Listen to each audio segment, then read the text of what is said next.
Ukraine के गहरे हमलों में कुछ बदल गया है। रिफाइनरियों पर हमले जारी हैं। रूस की युद्ध मशीन को कमजोर करने की मुहिम अब भी जारी है, लेकिन वे हमले अलग और अधिक सटीक हैं। वे अब उतने व्यापक नहीं रहे, क्योंकि यूक्रेन अब सीधे रिफाइनरियों को निशाना नहीं बना रहा, बल्कि उन जरूरी मशीनों और पुर्जों को निशाना बना रहा है जिन्हें रूस के लिए बदलना बेहद मुश्किल और कभी कभी नामुमकिन है। ये यूक्रेन की उस्तादाना चाल है। यूक्रेन ने ये अकेले नहीं किया। यूक्रेन रूस से वह चीज छीन रहा है जो वापस नहीं मिल सकती। इसमें फ्रांस और अमेरिका भी उसके साथ है। फ्रांसीसी अमेरिकी संबंधों ने यूक्रेन को रूस की नकेल कसने का कदम दर कदम तरीका दिया है और यूक्रेन लगातार हमला कर रहा है। सब कुछ रिफाइनरी पर हमलों पर निर्भर है। अगर आप यूक्रेन की गहरे हमले की रणनीति देख रहे हैं तो ये हमले 2026 तक नए नहीं हैं। असल में 2025 इस खास रणनीति के लिए निर्णायक साल था। यूक्रेन ने रूसी तेल पर बार बार हमले शुरू कर दिए। साल के अंत तक यूक्रेन ने रूस की आधी से ज्यादा रिफाइनिंग क्षमता को निशाना बनाकर भारी नुकसान पहुंचाया था। जनवरी 2025 से लेकर उसी साल की अक्टूबर की शुरुआत तक यूक्रेन ने रूस की 38 सबसे बड़ी रिफाइनरियों में से 21 पर हमले किए। सफल हमलों की संख्या बढ़ रही थी और ये काफी महत्वपूर्ण थे। 2025 में यूक्रेन के ड्रोन अपने लक्ष्यों तक 2024 की तुलना में 48% ज्यादा बार पहुंचे। एक समय यूक्रेन ने रूस की लगभग 20 रिफाइनरियां बंद कर दी थी और साल के अंत तक बताया गया कि उसने रूस के तेल क्षेत्र को $13 अरब से ज्यादा नुकसान पहुंचाया। रणनीति अच्छी थी लेकिन परफेक्ट नहीं थी। यूक्रेन के सामने एक समस्या थी। समस्या की जड़ रिफाइनरियों पर उसके व्यापक हमले थे। 2025 में यूक्रेन के लिए इतना ही काफी था कि वो रूसी वायु रक्षा को पार कर ले और रिफाइनरी में किसी भी चीज को निशाना बना दे। कुछ भी आग लगाना ही मकसद था। इसलिए इन रिफाइनरियों के भंडारण टैंक यूक्रेन का मुख्य निशाना बन गए। ड्रोन के एक वार से टैंक में धमाका हो जाता है और आग आसपास के और हिस्सों को भी अपनी चपेट में ले सकती है। ये फिर काम कर गया। आग बुझाने और मरम्मत के कारण रिफाइनरियां बंद करनी पड़ी। रिफाइनरियों को ज्यादा समय तक बंद रखने के लिए यूक्रेन उन पर कम अंतराल में कई बार हमला करता था, लेकिन वे फिर भी चालू हो जाती थी। आग बुझने के बाद स्टोरेज टैंक और इमारतें बदलना ज्यादा मुश्किल नहीं था, कुछ तो बदलना ही था। यूक्रेन को अपनी हमलों में सटीकता लानी पड़ी। रिफाइनरियों में लगी भीषण आगे पहले सुर्खियां बनती थी, लेकिन 2025 से 2026 आते आते यूक्रेन ने अपने लक्ष्य बदल लिए। अब आग लगना सिर्फ एक बोनस था। यूक्रेन का मुख्य उद्देश्य रिफाइनरियों को अधिक समय तक बंद रखना है। वो ऐसा कैसे करेगा? महत्वपूर्ण मशीनरी पर हमला, जिनके पुर्जे रूस को पश्चिमी प्रतिबंधों के कारण पाना मुश्किल है। एक और समस्या सामने आ गई। यूक्रेन की खुफिया क्षमता इतनी मजबूत है कि वो देश को रिफाइनरी पर हमला करने में सक्षम बनाती है, लेकिन इतनी सटीकता के साथ हमले करना बिल्कुल भी आसान नहीं है। यूक्रेन को रूस की रिफाइनरियों में किन लक्ष्यों को निशाना बनाना चाहिए, इसकी पहचान करने और यह सुनिश्चित करने के लिए कि उसके ड्रोन उन लक्ष्यों तक पहुंच ही सके, दोनों में मदद की जरूरत थी। ये मदद दो अलग अलग स्रोतों से आई है, संयुक्त राज्य अमेरिका और फ्रांस से। फाइनेंशियल टाइम्स की रिपोर्ट के अनुसार अमेरिकी और फ्रांसीसी खुफिया एजेंसियां यूक्रेन को टारगेटिंग सहायता दे रही है ताकि वह अपनी रिफाइनरी रणनीति बदल सके। अब आग लगाना लक्ष्य नहीं है। अब मुख्य लक्ष्य रिफाइनरियों की मुख्य मशीनरी नष्ट करना है, जिसे यूक्रेन लगातार कर रहा है। जरूरी हिस्से बाधित करो, युद्ध मशीन रुक जाएगी। इसमें फ्रांस की भूमिका अहम है। जनवरी में राष्ट्रपति इमैनुअल मैक्रों ने बताया कि यूक्रेन को रूस के खिलाफ इस्तेमाल होने वाली 2/3 खुफिया जानकारी फ्रांस देता है। मैक्रों ने कहा कि अमेरिका यूक्रेन रिश्तों में 1 साल की अनिश्चितता के बाद फ्रांस ने भूमिका संभाली, जबकि पहले यूक्रेन अमेरिकी खुफिया पर निर्भर था। अब खुफिया जानकारी का 2/3 हिस्सा फ्रांस देता है। मैक्रों ने यह ऐलान किया। इससे लगता है कि यूक्रेन अमेरिकी खुफिया से दूरी बनाने की कोशिश कर रहा है। ऐसा नहीं था।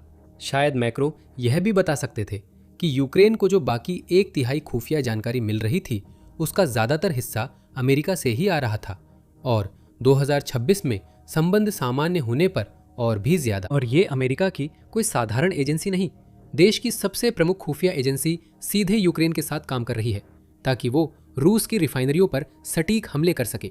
CIA इसमें शामिल है और यूक्रेन इस एजेंसी की मदद का पूरा फायदा उठा रहा है ताकि वो एक ऐसी खुफिया बढ़त बना सके जिसे रूस संभाल नहीं सकता। यूनाइटेड 24 मीडिया रिपोर्ट के अनुसार अक्सर CIA विशेषज्ञ वही औद्योगिक मशीन पहचानते हैं जिस पर यूक्रेन को हमला करना है।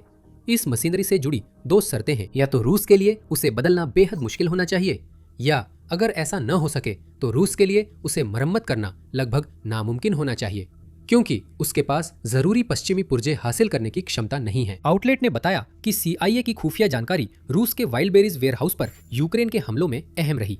वाइल्ड बेरीज को रूस का अमेज़न भी कहा जाता है। ये ऑनलाइन पोर्टल रूसी उद्यमियों को सामान बेचने और उपभोक्ताओं को खरीदने की सुविधा देता है।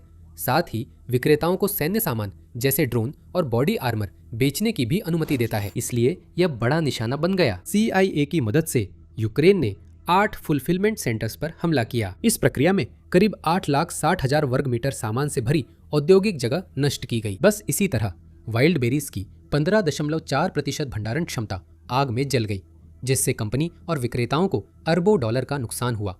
ये सब CIA के बिना संभव नहीं था। तब से वाइल्ड बेरीज ने अपने सर्च रिजल्ट से सैन्य सामान छुपाने की कोशिश की है, जो यूक्रेन से उसकी उड़ती हुई पाबंदियां रोकने की एक बेताब गुहार जैसी है, लेकिन ये काम नहीं आने वाला। यूक्रेन जानता है कि वाइल्ड बेरीज रूस के भीतर एक सैन्य आपूर्तिकर्ता और एक लॉजिस्टिक नेटवर्क दोनों के रूप में कितना अहम है। CIA की मदद से वह कंपनी की सुविधाओं की पहचान कर गुस्से में हमला करता रहेगा। फोर्ब्स के अनुसार CIA लंबे समय से यूक्रेन की गुप्त मदद कर रहा है, उस पल से जब रूस ने 2014 में क्रीमिया के अवैध विलय के साथ अपनी आक्रामकता की मुहिम शुरू की। CIA यूक्रेनी खुफिया एजेंसी के साथ काम कर रहा है। भ्रष्टाचार से कमजोर संस्थाओं का पुनर्निर्माण हुआ है और रूसी प्रणालियों के अवशेष और सोवियत दौर की जासूसी विधियों को खत्म किया गया है। परिणाम स्वरूप यूक्रेनी खुफिया सेवा अब उतनी ही चुस्त और घातक है जितनी किसी भी अन्य देश की, और इसके पीछे दुनिया के 2 सबसे शक्तिशाली देशों का समर्थन है। अभी फ्रांस और अमेरिका मिलकर यूक्रेन को रिफाइनरियों और रूस भर के अन्य लक्ष्यों पर हमले करने में मदद कर रहे हैं, लेकिन CIA की पकड़ और गहरी है। रूस में पूर्ण आक्रमण की शुरुआत से ही बम धमाके और गुप्त ऑपरेशन हो रहे हैं। रूस के शीर्ष जनरल और नेता मारे गए हैं। यूक्रेन हमलों की जिम्मेदारी नहीं लेता, पर साफ है कि वही जिम्मेदार है, और यूक्रेन के पीछे फोर्ब्स के अनुसार CIA है। आज हम जो देख रहे हैं वह एक दशक से ज्यादा पुरानी साझेदारी का नतीजा है, जिसे 2026 में अगले स्तर पर ले जाया गया। आज फ्रांस और अमेरिका यूक्रेन के सैन्य योजनाकारों को रास्ता तय करने और लंबी दूरी के हमलों की योजना बनाने में मदद कर रहे हैं। इसका मकसद क्या है और ये कैसे होता है, हम उजागर करेंगे कि रूस यूक्रेन के हमलों को कैसे सक्षम करता है।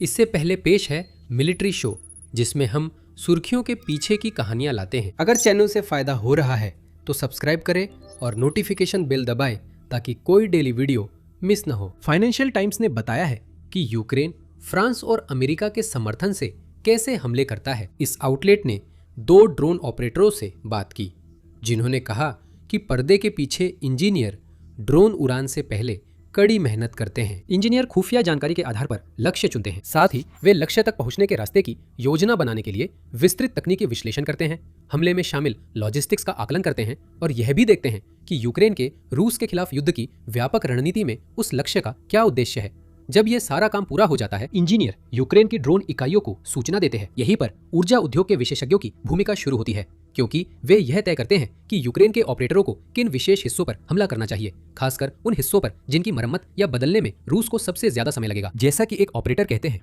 ये विशेषज्ञ यूक्रेन के ड्रोन विशेषज्ञों को बताएंगे कि इन पाइपलाइनों को यहाँ मारो, या इस चिमनी को यहाँ इस जगह पर मारो, या उपकरण के इस हिस्से के कनेक्शन या इस बॉक्स को मारो। और इसी तरह डिपो और तेल भंडारण इकाइयों को नजरअंदाज नहीं किया गया, पर अब वे यूक्रेन की लंबी दूरी की योजना में द्वितीयक है। इन मिशनों की योजना एक ही लक्ष्य पर नहीं, बल्कि सभी संभावनाओं को ध्यान में रखकर बनती है। अगर योजना एक काम नहीं करती, शायद इसलिए क्योंकि रूस ने वायु रक्षा प्रणाली तैनात कर दी है, या जिस लक्ष्य पर यूक्रेन हमला करना चाहता है उसे किसी और तरीके से सुरक्षित कर लिया गया है, तो फिर योजना B, योजना C और आगे की योजनाएं भी तैयार रहती हैं। हर मिशन में कई लक्ष्य शामिल किए जाते हैं ताकि यूक्रेन के ड्रोन लंबी दूरी तय करने के बाद खाली हाथ न लौटे। अगर ऑपरेटर अपने मुख्य लक्ष्य तक नहीं पहुंच पाता तो वह पहले से चुने गए द्वितीयक या तृतीयक लक्ष्यों की ओर मुड़ जाता है। यहाँ हर हमला पूरा किया जाता है। यहाँ विकल्प ऐसे बनाए जाते हैं कि नुकसान तय हो।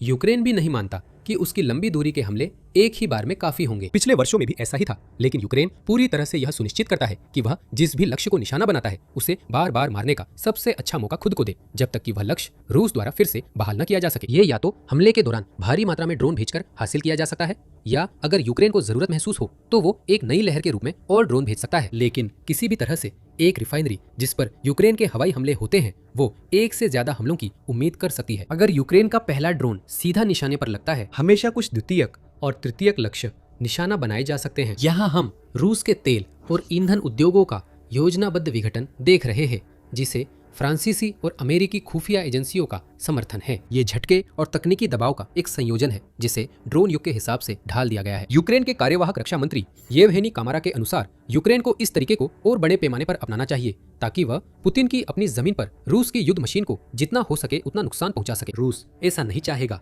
वो पहले से ही यूक्रेन के हमलों के मौजूदा स्तर पर काफी समस्याओं से जूझ रहा है। 2026 में यूक्रेन के रूसी रिफाइनरियों पर हमले 2025 की तुलना में कहीं अधिक प्रभावी रहे हैं, जिसके कारण देश भर में ईंधन संकट उत्पन्न हो गया।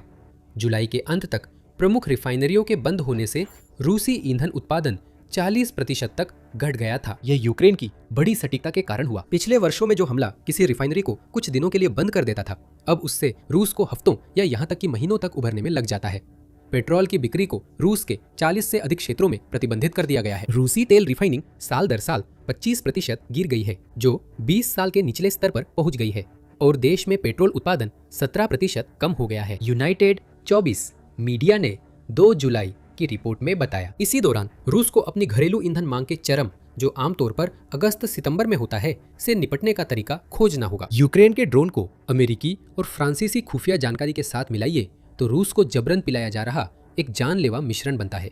इस मिश्रण में एक और तत्व भी जुड़ गया है। रूस द्वारा अपने पूर्व सोवियत साम्राज्य के जरिए अनजाने में उपलब्ध कराई गई रूसी वोडका की एक बूंद। इससे हमारा क्या मतलब है? जब यूक्रेन के हमलों की बात आती है तो यूक्रेन के पूर्व रक्षा मंत्री और अब कीव स्थित सेंटर फॉर डिफेंस स्ट्रेटेजीज के अध्यक्ष आंद्री जागोरोडन्युक कहते हैं, हम रूस को एक सिस्टम के रूप में देखते हैं। उस सिस्टम को समझना आपको उन महत्वपूर्ण हिस्सों की पहचान करने में मदद करता है जहां असर कहीं ज्यादा होता है। सिस्टम को झटका दो, उसके दिल और दिमाग को निकाल दो तो उसका शरीर बिखर जाता है। पश्चिमी खुफिया मदद से इतर यूक्रेन खुद रूस की वजह से ठीक ठीक जानता है कि ये झटके कैसे देने हैं। रूस और यूक्रेन की ऊर्जा प्रणालियां सोवियत युग की एक जैसी डिजाइन पर आधारित है, जो अब भी यूक्रेन में चल रही है। इसीलिए यूक्रेन ठीक ठीक जानता है कि रूस की रिफाइनरियां किस तरह की औद्योगिक प्रक्रियाएं इस्तेमाल करती हैं और उनकी मुख्य परिचालन कमजोरियां व उपकरणों की बनावट क्या है। यूक्रेन को बस अपनी ही ऊर्जा संरचना को देखना होता है ताकि उसे पता चल सके कि रूस के अंदर कहां हमला करना है, कौन से नोड्स ऑफलाइन करने हैं, और जैसे ही अमेरिका और फ्रांस इसमें शामिल होकर यह भी तय कर देते हैं कि कहां किस चीज को निशाना बनाना है, रूस खुद को अपनी ही बर्बादी का वास्तुकार बनने की शर्मनाक स्थिति में पाता है। सोवियत साम्राज्य निर्माण के आधार पर जिसने पुतिन को प्रेरित किया है। रूस के लिए यह विडंबना है कि यूक्रेन ने इसी युद्ध में रूस से सीखा कि ऊर्जा अवसंरचना पर हमले कितने नुकसानदायक हो सकते हैं। जागोरोडन्युक ने फाइनेंशियल टाइम्स को बताया, दुर्भाग्य से हम रूसियों से सीखते हैं, वे हमारे साथ यहाँ बिल्कुल वही कर रहे हैं। वे आगे कहते हैं, मुख्य अंतर यह है कि यूक्रेन मरम्मत करने और क्षतिग्रस्त उपकरण बदलने के लिए पश्चिमी साझेदारों से जो चाहिए वह प्राप्त कर सकता है। रूस ऐसा नहीं कर सकता। ये फंसा हुआ है, अलग थलग है और प्रतिबंधों के कारण उसे पश्चिमी पुर्जे नहीं मिल पा रहे, जिससे यूक्रेन से हुए नुकसान की जल्दी मरम्मत संभव नहीं। रूस अब हताश होता जा रहा है। 3 जुलाई की एक रिपोर्ट में यूक्रेनी राष्ट्रपति के सलाहकार और प्रतिबंध नीति पर उनके प्रतिनिधि व्लादिस्लाव व्लासियुक ने बताया, उन्होंने यूकेआर इन्फॉर्म को बताया कि अब रूस को अपने इस्तेमाल में आ रहे पुर्जों को हासिल करने के लिए चीन पर निर्भर होना पड़ रहा है। व्लासियुक के अनुसार समस्या यह है कि चीनी नकली सामान भरोसेमंद नहीं है। सबसे अच्छे उदाहरण नेविगेशन मॉड्यूल और उच्च सटीकता वाले माइक्रो कंट्रोलर हैं। कई मामलों में रूसियों को वैकल्पिक कंपोनेंट्स का इस्तेमाल करने के लिए मजबूर होना पड़ा है, जिनका प्रदर्शन कमजोर है या जिनके लिए सिस्टम को काफी हद तक फिर से डिजाइन करना पड़ता है। व्लासिक ने कहा कि हमारा काम इस प्रक्रिया को जितना संभव हो उतना कठिन और महंगा बनाना है। रूस की रिफाइनरियों में भी यही होने वाला है। यह केवल यूक्रेन की योजना के ही अनुकूल है। एक घटिया पुर्जा जो आसानी से टूट जाता है वह फिर से डिजाइन करने के लिए मजबूर कर सकता है, जैसा कि हम रूस की मिसाइलों में देख रहे हैं, और इससे रिफाइनरियों में फिर से खराबी आ सकती है, जिससे वे फिर से बंद हो सकती है। लेकिन रूस के पास कोई विकल्प नहीं है। उसे या तो घटिया पुर्जे चुनने होंगे या फिर उसके पास कुछ भी नहीं होगा। उसे पहला विकल्प चुनना होगा। अब रूस के लिए हालात और खराब होंगे क्योंकि फ्रांस और अमेरिका की खुफिया जानकारी मिलती रहेगी और यूक्रेन के ड्रोन भी बने रहेंगे। असल में ये पूरी तरह सही नहीं है। वे रूस के और अंदर जा रहे हैं जहां पुतिन ने सोचा भी नहीं था।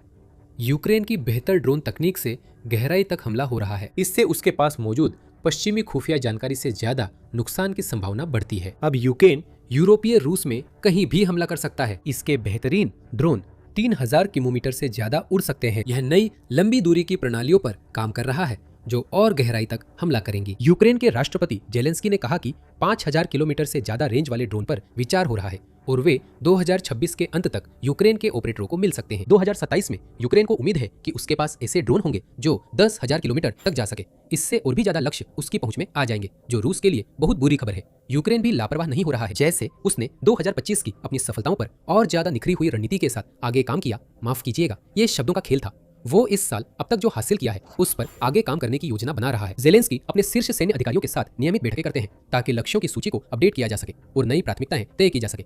जुलाई के अंत तक गहरे हमलों के लिए एक नई योजना को मंजूरी दी गई, जिसमें जेलेंस्की ने नए हमलों के लिए हरी झंडी दी। यूक्रेन के उच्च स्तर के लोगों के अलावा कोई नहीं जानता कि अगला निशाना क्या होगा। ये जानबूझकर किया गया है। जितना कम रूस को पता होगा उतना ही कम वो यूक्रेन के हमलों के खिलाफ कुछ कर पाएगा इससे पहले कि ड्रोन हमला करे। अगर हम सट्टा लगाते तो मानते कि यूक्रेन के अधिकतर लक्ष्य फ्रांस और अमेरिका से मिल रही खुफिया जानकारी से प्रभावित हुए हैं।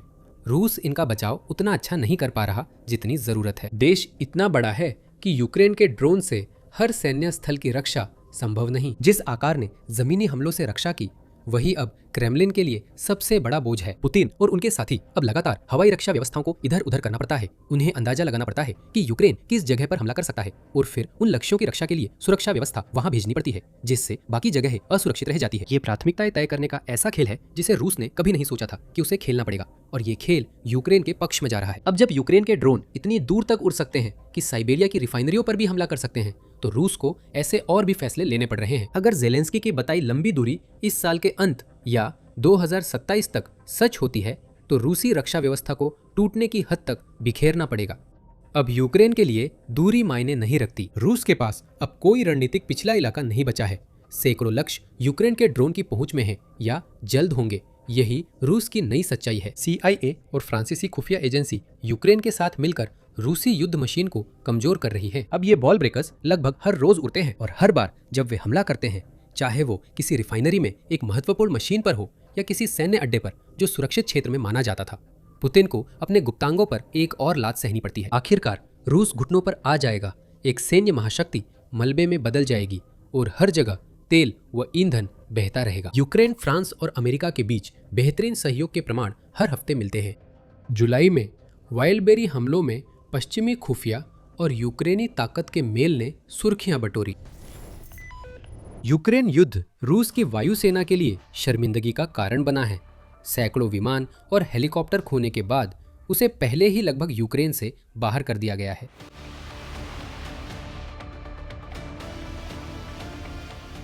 अब वायुसेना को सिर्फ मोर्चे की रेखा के पीछे से हमला करने तक सीमित कर दिया गया है। यहाँ तक कि रूस का सबसे बेहतरीन फाइटर जेट Su-57 लड़ाई में लगभग इसका कोई खास असर नहीं रहा है।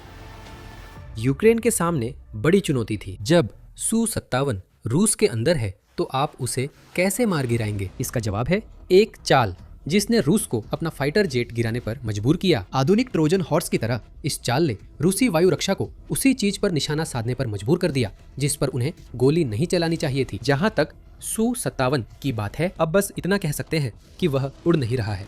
शुरुआती रिपोर्टें अस्पष्ट थीं। 23 जुलाई को यूरोमाइडन प्रेस ने कहा कि एक रूसी फाइटर जेट, जिसे बाद में Su-57 बताया गया और फिर उसकी पुष्टि भी हुई, मॉस्को ओब्लास्ट में वह दुर्घटनाग्रस्त हो गया था। कोई हताहत नहीं हुआ क्योंकि पायलट ने इजेक्ट किया और जेट आबादी वाले इलाके में नहीं गिरा। ये घटना ओडिनसोवो जिले में 13:50 बजे हुई, जो मॉस्को से लगभग 65 किलोमीटर पश्चिम में है और ज़्वेनिगोरोड के पास है। जल्द ही ऐसी तस्वीरें सामने आने लगी जिनमें जेट का जलता हुआ मलबा एक खेत के बीच में दिख रहा था। रूस ने इस पर चुप्पी साधे रखी। उसने कहा कि टेक ऑफ के दौरान एक कॉम्बैट ट्रेनर क्रैश हुआ, पायलट ने इजेक्ट किया और जमीन पर कोई नुकसान नहीं हुआ। बाद में ये दावा किया गया कि जेट में तकनीकी खराबी आ गई थी जिसकी वजह से वो क्रैश हो गया। रूस की जांच समिति ने भी उड़ान तैयारी प्रक्रियाओं और उड़ान नियमों के उल्लंघन से जुड़े कानूनी प्रावधान के तहत एक आपराधिक मामला दर्ज किया। जो Su-57 क्रैश हुआ था वो एक दिलचस्प मामला था। लगता है वो कुबिनका एयरबेस पर तैनात था, जो ज़्वेनिगोरोड के करीब और बस्ती से 30 किलोमीटर दक्षिण पश्चिम में है। रूस इस बेस का उपयोग मूल्यांकन और प्रदर्शन उड़ानों के लिए करता है और यही स्विफ्ट्स व रशियन नाइट्स एरोबेटिक टीमों का भी बेस है। रूस इस बेस से अपने कथित 5वीं पीढ़ी के फाइटर को दिखाता और टेस्ट करता है। बाकी Su-57 इस बेस के पास नहीं है। वे डायोंगी एयरबेस भेज दिए गए हैं, जो रूसी सुदूर पूर्व में यूक्रेन की युद्ध रेखाओं से करीब 5000 किलोमीटर दूर है। ये रूस के लिए काफी अपमानजनक है। ड्रोन के डर से वो अपने बेहतरीन फाइटर जेट यूक्रेन से दूर रख रहा है। रूस ने यूक्रेन की पहुंच में रहे कुछ Su-57 में से एक खो दिया है। क्या ड्रोन ने यह नुकसान किया था? क्या रूसी फाइटर में वही खराबी थी जैसा रूस कहता है? दोनों में से कोई नहीं, कुछ और भी ज्यादा शर्मनाक हुआ। एक फ्रेंडली फायर की घटना हुई जिस पर यूक्रेन की छाप है। जल्द ही अफवाहें फैलने लगी जो रूस के इस दावे के खिलाफ थीं कि तकनीकी खराबी के कारण दुनिया के सबसे उन्नत लड़ाकू जेटों में से एक Su-57 मॉस्को के बाहर गिरा था। यूक्रेन ने ये अफवाहें शुरू नहीं की थी, बल्कि सबसे पहले रूसी सैन्य ब्लॉगर्स ने रूसी रक्षा मंत्रालय की कहानी में खामियां निकाली। ब्लॉगर रोमानोव ने सबसे पहले असल में क्या हुआ था ये सवाल उठाया। उन्होंने टेलीग्राम पर गिरे हुए जेट की तस्वीर पोस्ट की। Barge Moscow air defence crew से कई सवाल पूछने चाहिए। एक अन्य सैन्य ब्लॉगर जिनका नाम एरोज मैप है ने साफ तौर पर कहा कि Su-57 को रूस की अपनी ही एयर डिफेंस ने मार गिराया है और खुलकर ये भी अंदाजा लगाया कि शायद किसी क्रू ने कंधे पर रखकर चलाए जाने वाले मिसाइल लॉन्चर से ये नुकसान किया हो। कहानी और भी पेचीदा होने लगी। हालांकि सवाल उठे। रूसी सैन्य ब्लॉगरों ने बताया कि रूस के सामने उलझन है, तो हो सकता है कि अपने ही पक्ष की गोलीबारी की घटना दर्ज की गई हो और यह बुरा है। लेकिन मॉस्को के पास अभी भी मौजूद Su-57 विमानों को वहां से हटाना और भी बुरा होगा। यह शहर की वायु रक्षा के लिए बुरा सपना होगा। पारंपरिक वायु रक्षा प्रणालियां भी हटाई नहीं जा सकती। उनके खोने से मॉस्को असुरक्षित हो जाता है और वो शहर, वो आसपास का इलाका पिछले कुछ महीनों में यूक्रेनी ड्रोन हमलों से पहले ही परेशान है। इन अफवाहों से बार्ज मॉस्को वायु रक्षा प्रणालियों पर ध्यान गया। एरोस्पेस ग्लोबल न्यूज के मुताबिक बार्ज यानी कॉम्बैट आर्मी रिजर्व, जिससे लगता है रूस वायु रक्षा में रिजर्विस्ट्स का उपयोग कर रहा है। निजी मिलिशिया और नागरिक स्वयंसेवक मॉस्को के पास सक्रिय है। ज्यादातर लोग man portable air defence systems या मैनपैड से लेस है ताकि वे कम ऊंचाई पर उड़ने वाले ड्रोन को मार गिरा सके। कहानी में एक और मोड़, रूस के Su-57 की कहानी तकनीकी खराबी से शुरू होकर एक रिजर्विस्ट द्वारा मैनपैड से गिराए जाने तक पहुंची। जैसा सामने आया, बार्ज मॉस्को की भी भूमिका लगती है। ये सिर्फ घबराए रिजर्विस्ट द्वारा Su-57 पर फायरिंग से अधिक है। जो पहले खराबी और फिर गलती लग रही थी, वो पुतिन और करीबियों के लिए ज्यादा चिंता की बात है। ओदेंसोवो में जो हुआ वह न खराबी थी न गलती, ये एक कब्जे का मामला था। यूक्रेन ने रूस की वायु रक्षा प्रणाली पर नियंत्रण हासिल कर लिया, जैसे ट्रोजन हॉर्स चुपके से ट्रॉय में घुस गया हो और फिर उसे रूस के सबसे कीमती लड़ाकू विमानों में से एक पर छोड़ दिया। संभव है Su-57 रूस की वायु रक्षा ने गिराया, मगर निशाना यूक्रेन ने ही साधा था। ये इन्फॉर्म नेपॉम के अनुसार है। टेलीग्राम चैनल एक सैन्य विश्लेषण और जांच चैनल है जो सैन्य अभियानों की सच्चाई उजागर करने के लिए मानव, साइबर और ओपन सोर्स इंटेलिजेंस का इस्तेमाल करता है। कहता है कि यह बिल्कुल भी रूसी गलती का मामला नहीं था। इसके बजाय यूक्रेन ने रूस के खिलाफ एक चतुर चाल चली और इस काम को अंजाम देने के लिए हैकरों की एक छोटी सी सेना का इस्तेमाल किया। जटिल संज्ञानात्मक प्रभाव और साइबरनेटिक आविष्कार के कारण चैनल ने बताया कि बार्ज मॉस्को फॉर्मेशन के वायु रक्षा दल के कामकाज को प्रभावित कर रूसी वायु रक्षा को अपने ही विमान के खिलाफ इस्तेमाल किया जा सका। इसके बाद रूस के Su-57 के साथ क्या हुआ, इसका रोचक विश्लेषण दिया गया। इन्फॉर्म नेपॉम के अनुसार यह कहानी 17 जुलाई से शुरू होती है। तभी चैनल ने बताया कि वह रूसी कब्जाधारियों की इंटरसेप्ट की गई नई सामग्री प्रोसेस कर रहा था। उन सामग्रियों में उस ट्रेनिंग ग्राउंड की वीडियो भी थी जहां से Su-57 ने उड़ान भरी थी, जिससे पता चला कि रूस बार्ज मॉस्को क्रू को लंबी दूरी के यूक्रेनी ड्रोन इंटरसेप्ट करने की ट्रेनिंग दे रहा था। इन्फॉर्म नेपॉम ने इंटरसेप्ट की गई सामग्री अपने पास न रखकर विश्लेषणात्मक नोट के साथ यूक्रेन के रक्षा बलों के संबंधित घटकों को सौंप दी। उस नोट में रूस की प्रशिक्षण प्रक्रियाओं, युद्ध के एल्गोरिदम, इस्तेमाल, हार्डवेयर, सॉफ्टवेयर और barge Moscow air defence system की संभावित कमजोरियों की जानकारी थी। दूसरे शब्दों में इन्फॉर्म नेपॉम ने कुबिंका एयर बेस के किले की चाबी सौंप दी। यूक्रेन ने चाबियों से बेस की एयर डिफेंस अनलॉक करना शुरू किया। प्राप्त जानकारी केवल दुश्मन पर नजर रखने के लिए नहीं थी, ऐसे तरीके भी मिले जिनसे बार्ज मॉस्को की टीमों में से एक के काम को प्रभावित किया जा सका और रूसियों द्वारा बनाई गई प्रणाली का इस्तेमाल रूसी लक्ष्य के खिलाफ किया जा सका, इन्फॉर्म नेपल ने बताया। इसके तुरंत बाद एक Su-57 बेस के पास खेत में दुर्घटनाग्रस्त हुआ। वह मित्रवत फायर का शिकार हुआ, संभवतः इसलिए कि यूक्रेनी हैकर्स ने मॉस्को की रक्षा के लिए बने एयर डिफेंस सिस्टम पर नियंत्रण कर लिया था। ये एक तकनीकी खराबी थी, ठीक है, लेकिन ये खराबी थी जिसे मॉस्को जल्दी उजागर नहीं करने वाला था। Su-57 ठीक से उड़ रहा था। एयर डिफेंस सिस्टम जो जेट और आसपास की सुरक्षा के लिए था, फेल हो गया। रूस ने करीब $100 मिलियन का विमान खो दिया क्योंकि वह यूक्रेनी हैकरों से अपने साइबर सिस्टम को नहीं बचा सका। हैकरों ने उसमें सेंध लगा ली। उन्होंने बार्ज मॉस्को सिस्टम में छेड़छाड़ की और रूस का सबसे बेहतरीन फाइटर जेट चपेट में आ गया। यही असली कहानी है। लेकिन यही से मामला दिलचस्प हो जाता है क्योंकि यूक्रेनी हैकरों से अपने साइबर सिस्टम की रक्षा करने में रूस की इस असली समस्या के पीछे एक और भी बड़ी समस्या छिपी है। एक ऐसी समस्या जो दिखाती है कि रूस की वायुसेना असल में कितनी कमजोर है और उस सच्चाई पर रोशनी डालती है जो पुतिन द्वारा दुनिया के सबसे बेहतरीन फाइटर जेट के दावे के पीछे छुपी हुई है। इससे पहले कि हम इन सब बातों में और गहराई से जाएं, ये याद दिला दूं कि आप मिलिट्री शो देख रहे हैं। हम सुर्खियों के पीछे की कहानियां दिखाते हैं। अगर आपको इस चैनल से जानकारी मिल रही है तो सब्सक्राइब जरूर करें और नोटिफिकेशन एक्टिवेट करें ताकि हमारे और वीडियो जैसे ही पब्लिश हों आप उन्हें देख सके। चलिए रूस के नष्ट हो चुके विमानों से शुरू करते हैं।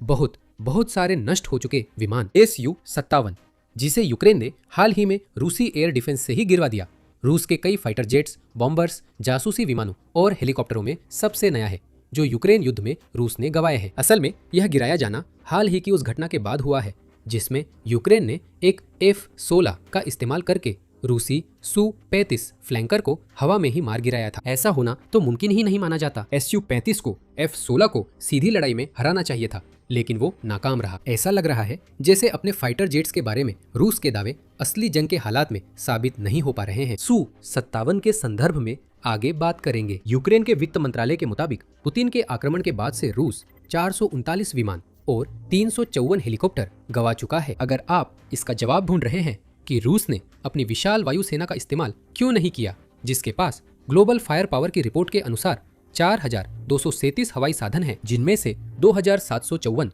युद्ध के लिए तैयार है, तो यही इसका जवाब है। यूक्रेन लगातार रूसी हवाई संसाधनों को मार गिरा रहा है, चाहे वे यूक्रेन में हो या रूस के भीतर छिपे हों। मॉस्को के खेत में जलता Su-57 रूस का युद्ध में खोया पहला विमान नहीं है। जून 2024 में यूक्रेन ने अख्तुबिंस्क एयरबेस पर ड्रोन से हमला कर 2 ऐसे विमानों को नुकसान पहुंचाया था। 2026 की वसंत में यूक्रेनी ड्रोन उरल्स के पास शारगोल बेस पहुंचे और 2 और Su-57 विमान नष्ट किए। साथ ही Su-34 और एक अन्य अज्ञात सुखोई फाइटर जेट भी नष्ट किया गया। ये पहली बार भी नहीं है जब रूस ने अपने ही विमान को मार गिराया हो। हालांकि यह निश्चित रूप से पहली बार है जब यूक्रेनी हैकरों द्वारा रूसी वायु रक्षा प्रणाली में पुष्टि की गई छेड़छाड़ की गई है। रूस के हवाई नुकसान का एक छोटा मोटा नहीं बल्कि महत्वपूर्ण हिस्सा इसलिए हुआ है क्योंकि रूसी वायु रक्षा प्रणालियों ने अपने ही विमानों को निशाना बना लिया। एरोस्पेस ग्लोबल न्यूज के अनुसार रूस ने अपने कितने विमान गिराए यह स्पष्ट नहीं है, संख्या 10 से ऊपर हो सकती है। हम जानते हैं कि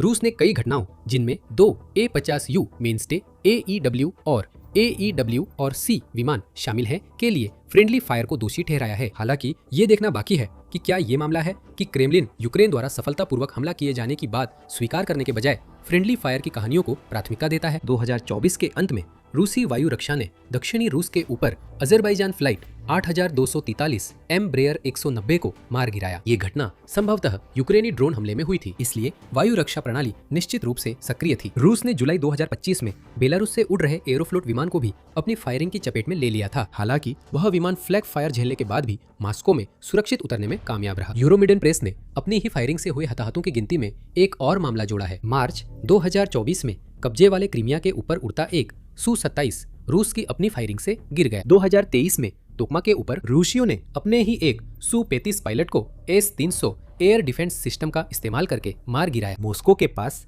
2025 में रूसी एयर डिफेंस ने अपने हेलीकॉप्टरों को ड्रोन समझकर फायरिंग कर दी। लगता है यूक्रेन को barge Moscow air defence hack करने की जरूरत नहीं थी। अगर थोड़ा और इंतजार करते तो रूसी एयर डिफेंस दलों और पायलटों के बीच खराब तालमेल ही उनके लिए वही काम कर देता। अब बात करते हैं रूस के Su-57 और एक ऐसे सवाल की जो अभी तक नहीं पूछा गया। बार्ज मॉस्को ने उस जेट को गिराने में कैसे कामयाबी हासिल की? हम इसका मतलब हैकिंग से नहीं कह रहे। Su-57 को 5वीं पीढ़ी का स्टेल्थ फाइटर माना जाता है जो F-35 और F-22 के बराबर है। पुतिन ने भी ऐसा कहा था। Su-57 को दुनिया का बेहतरीन फाइटर जेट माना जाता है। अगर रूस का दावा सही है तो ये जेट एयर डिफेंस रडार्स पर शायद ही दिखता, जिससे बार्ज मॉस्को के लिए इसे गिराना लगभग नामुमकिन हो जाता। हमें दो में से एक नतीजे पर आना होता है। बार्ज मॉस्को इतना प्रभावी है कि वह दुनिया के सबसे बेहतरीन और सबसे स्टेल्थ लड़ाकू विमानों में से एक को भी गिरा सकता है। रूस को यह नतीजा पसंद आएगा, लेकिन यूक्रेन ने हाल ही में अपने ड्रोन से मॉस्को क्षेत्र पर कई बार हमला किया है, इसलिए ये कहना मुश्किल है।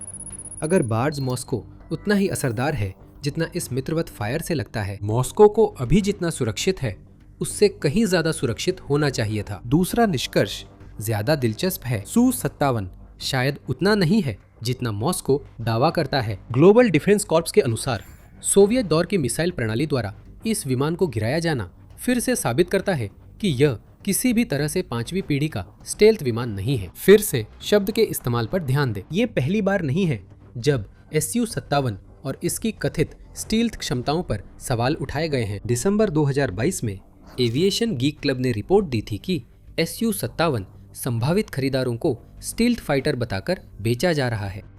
वे अमेरिकी समकक्षों के पास भी नहीं है। इस रिपोर्ट में खुलासा किया गया कि F-22 और F-35 दोनों का रडार क्रॉस सेक्शन या RCS Su-57 की तुलना में 1000 से 10,000 गुना छोटा है। यहाँ तक कि रिटायर्ड F-117 जिसे 1970 के दशक में विकसित किया गया था और जो पहला ऑपरेशनल स्टेल्थ एयरक्राफ्ट है, उसका RCS भी Su-57 से कहीं ज्यादा छोटा है। इसके कई कारण हैं, जैसे कि Su-57 के हथियार बाहर लगे होते हैं या यह जेट Su-27 का अपग्रेडेड वर्जन भर है। लेकिन असल बात यह है कि रूस एक स्टेल्थ फाइटर जेट बनाने में असमर्थ है। रूस जरूर दावा करेगा कि वह ऐसा कर सकता है, लेकिन Su-57 का RCS रूस का लक्ष्य था और यह असली स्टेल्थ के करीब नहीं है। इस समय मॉस्को के लिए यह लगातार अपमान है। Su-57 दुर्घटनाग्रस्त हो गया, ये काफी बुरा है। पता चला कि रूस की वायु रक्षा प्रणाली ने ही जेट गिराया। बाद में पता चला कि यूक्रेनी हैकर्स ने ट्रोजन हॉर्स की तरह रूस की वायु रक्षा प्रणाली में घुसपैठ की। खास बात यह है कि Su-57 को उन रक्षा प्रणालियों द्वारा पकड़ा नहीं जाना चाहिए था, फिर भी उसे गिरा दिया गया। दुनिया का बेहतरीन माना जाने वाला रूस का फाइटर जेट बेनकाब हो गया है। इसकी भरपाई रूस के लिए आसान नहीं होगी। ग्लोबल डिफेंस कॉर्प्स के अनुसार रूस की वायुसेना के पास सिर्फ करीब 3 दर्जन Su-57 सेवा में है। क्रेमलिन और अधिक बनाने के लिए संघर्ष कर रहा है, शायद पश्चिमी प्रतिबंधों के कारण। रूस Su-57 बेचने की कोशिश कर रहा है, लेकिन अब तक सिर्फ अल्जीरिया को ही बेचा गया है। यूक्रेन ने Su-57 की असलियत उजागर की, जिसके बाद इसकी बहुत ज्यादा और बिक्री नहीं होगी। यह अपडेटेड चौथी पीढ़ी का फाइटर जेट है जो पुराने एयर डिफेंस सिस्टम से भी नहीं छुप सकता। सोचिए, इस समय मॉस्को के लोग क्या सोच रहे होंगे। उनका इलाका हमले की चपेट में है, यूक्रेन के ड्रोन उड़ रहे हैं और मॉस्को के बड़े एयर डिफेंस सिस्टम भी उन्हें रोक नहीं पा रहे हैं। 2026 में यूक्रेन ने कई बार मॉस्को क्षेत्र पर हमला किया, जिसमें जून के अंत में ओब्लास्ट के सैटेलाइट सेंटर पर हमला शामिल है। यूक्रेन के ड्रोन वाइल्ड बेरीज कंपनी पर भी हमला कर रहे हैं, जिसे अक्सर रूस के अमेज़न के रूप में जाना जाता है, और जो ड्रोन, सैन्य उपकरण और दोहरे उपयोग वाले पुर्जे बेचने का भी अच्छा साइड बिजनेस करता है। मॉस्कोवाइट्स जो वाइल्ड बेरीज का इस्तेमाल करते हैं, चाहे वो उपभोक्ता हो जो प्रोडक्ट्स खरीदते हैं या बिजनेस ओनर्स जो इस सर्विस पर पैसे कमाने के लिए निर्भर हैं, सब घबरा गए हैं क्योंकि गोदाम जल रहे हैं और अरबों डॉलर का माल राख हो गया है। रॉयटर्स की रिपोर्ट के मुताबिक मॉस्को में रहने वाले लोग इस समय रूस को जकड़ रहे ईंधन संकट से सिर्फ इसलिए बचे हुए हैं क्योंकि साइबेरिया से ईंधन मॉस्को की ओर मोड़ा जा रहा है। यह आधा अधूरा उपाय ज्यादा समय तक नहीं चल सकता। जल्द ही मॉस्कोवाइट्स को भी पेट्रोल पंपों पर घंटों लंबी कतारों में खड़ा होना पड़ेगा, ठीक वैसे ही जैसे बाकी रूसी आबादी को जो पुतिन के सुनहरे शहर में नहीं रहती। अब उन्हें मॉस्को की वायु रक्षा प्रणाली को विफल होते देखना पड़ रहा है, जो उन्हीं आधुनिक लड़ाकू विमानों को गिरा रही है जिन्हें पुतिन ने दुनिया के बेहतरीन जेट बताया था। वे लोग क्या सोच रहे होंगे? पुतिन का शुरू किया युद्ध अब उनके दरवाजे तक पहुंच गया है। अब साफ है कि यूक्रेन लगातार मजबूत हो रहा है। ड्रोन इस बात का सबूत है, लेकिन अब यूक्रेन के पास रूसी वायु रक्षा प्रणालियों में हैक करने की क्षमता है, जिससे उन्हें अपने ही उपकरणों पर फायर करना पड़ता है। क्या ये फिर हो सकता है? अगर हुआ तो यूक्रेन रक्षा प्रणालियों का अगला निशाना किसे बनाएगा? ये वही सवाल है जो मॉस्को वासियों के मन में है। अब वे देख सकते हैं कि पुतिन उन्हें किसी भी चीज से नहीं बचा सकते। यही तो यूक्रेन चाहता है। मॉस्को के चारों ओर रूसी वायु रक्षा की बेहतरीन तैनाती एक शानदार चाल थी, जिससे Su-57 को भारी नुकसान हुआ। यूक्रेन ने ट्रोजन हॉर्स के जरिए जो संदेश भेजा वो बहुत अहम है। हर दिन पुतिन का युद्ध उस अजेय माने जाने वाले शहर के लोगों के और करीब पहुंच रहा है। मास्को वासियों को और कितनी देर तक ये सब सहना पड़ेगा, इससे पहले कि वे अपने राष्ट्रपति और उस सेना की हालत के बारे में गंभीर सवाल पूछना शुरू करें जिसे उन्होंने बनाया है। जैसे जैसे यूक्रेन अपने लंबी दूरी के अभियान का विस्तार कर रहा है, उसे एक चुनौती का सामना करना पड़ रहा है। अभियान प्रभावी है, लेकिन यूक्रेन चाहता है कि उसके और ड्रोन लक्ष्य भेदे, पर उसे रूस की वायु रक्षा प्रणाली से निपटना होगा। कई ड्रोन रास्ता भटक जाते हैं या रक्षा प्रणालियों से नष्ट हो जाते हैं। रूसी वायु रक्षा प्रणाली कमजोर होने पर रूस को ज्यादा नुकसान होगा, ये एक सीधी सी बात है। और अब यूनाइटेड किंगडम ने यूक्रेन को उसकी समस्या का समाधान दे दिया है। आप यकीन नहीं करेंगे कि यूनाइटेड किंगडम ने अभी अभी यूक्रेन को क्या दिया है, क्योंकि यूनाइटेड किंगडम द्वारा डिजाइन किया गया हैरी पॉटर स्टाइल का हथियार युद्ध का अगला बड़ा हथियार बनने जा रहा है। यूक्रेन रूस को पाषाण युग में वापस भेजना चाहता है और अब वह ऐसा कर सकता है। क्यों? स्टोन क्लॉक आ रहा है। 26 जुलाई को टेलीग्राफ ने बताया कि यूके के नए प्रधानमंत्री एंडी बर्नहैम, उन्होंने बताया कि वे यूक्रेन के राष्ट्रपति वोलोडिमिर जेलेंस्की के साथ नया समझौता करेंगे जो नौसैनिक यार्ड में बैठक के दौरान साइन होगा। और ये इस बात का सबूत होगा कि रूस के खिलाफ अपने क्षेत्र की रक्षा में यूक्रेन के लिए यूनाइटेड किंगडम का समर्थन अडिग बना हुआ है, बर्नहैम ने घोषणा की। तो एक नया समझौता साइन होने वाला है। इसमें खास बात क्या है?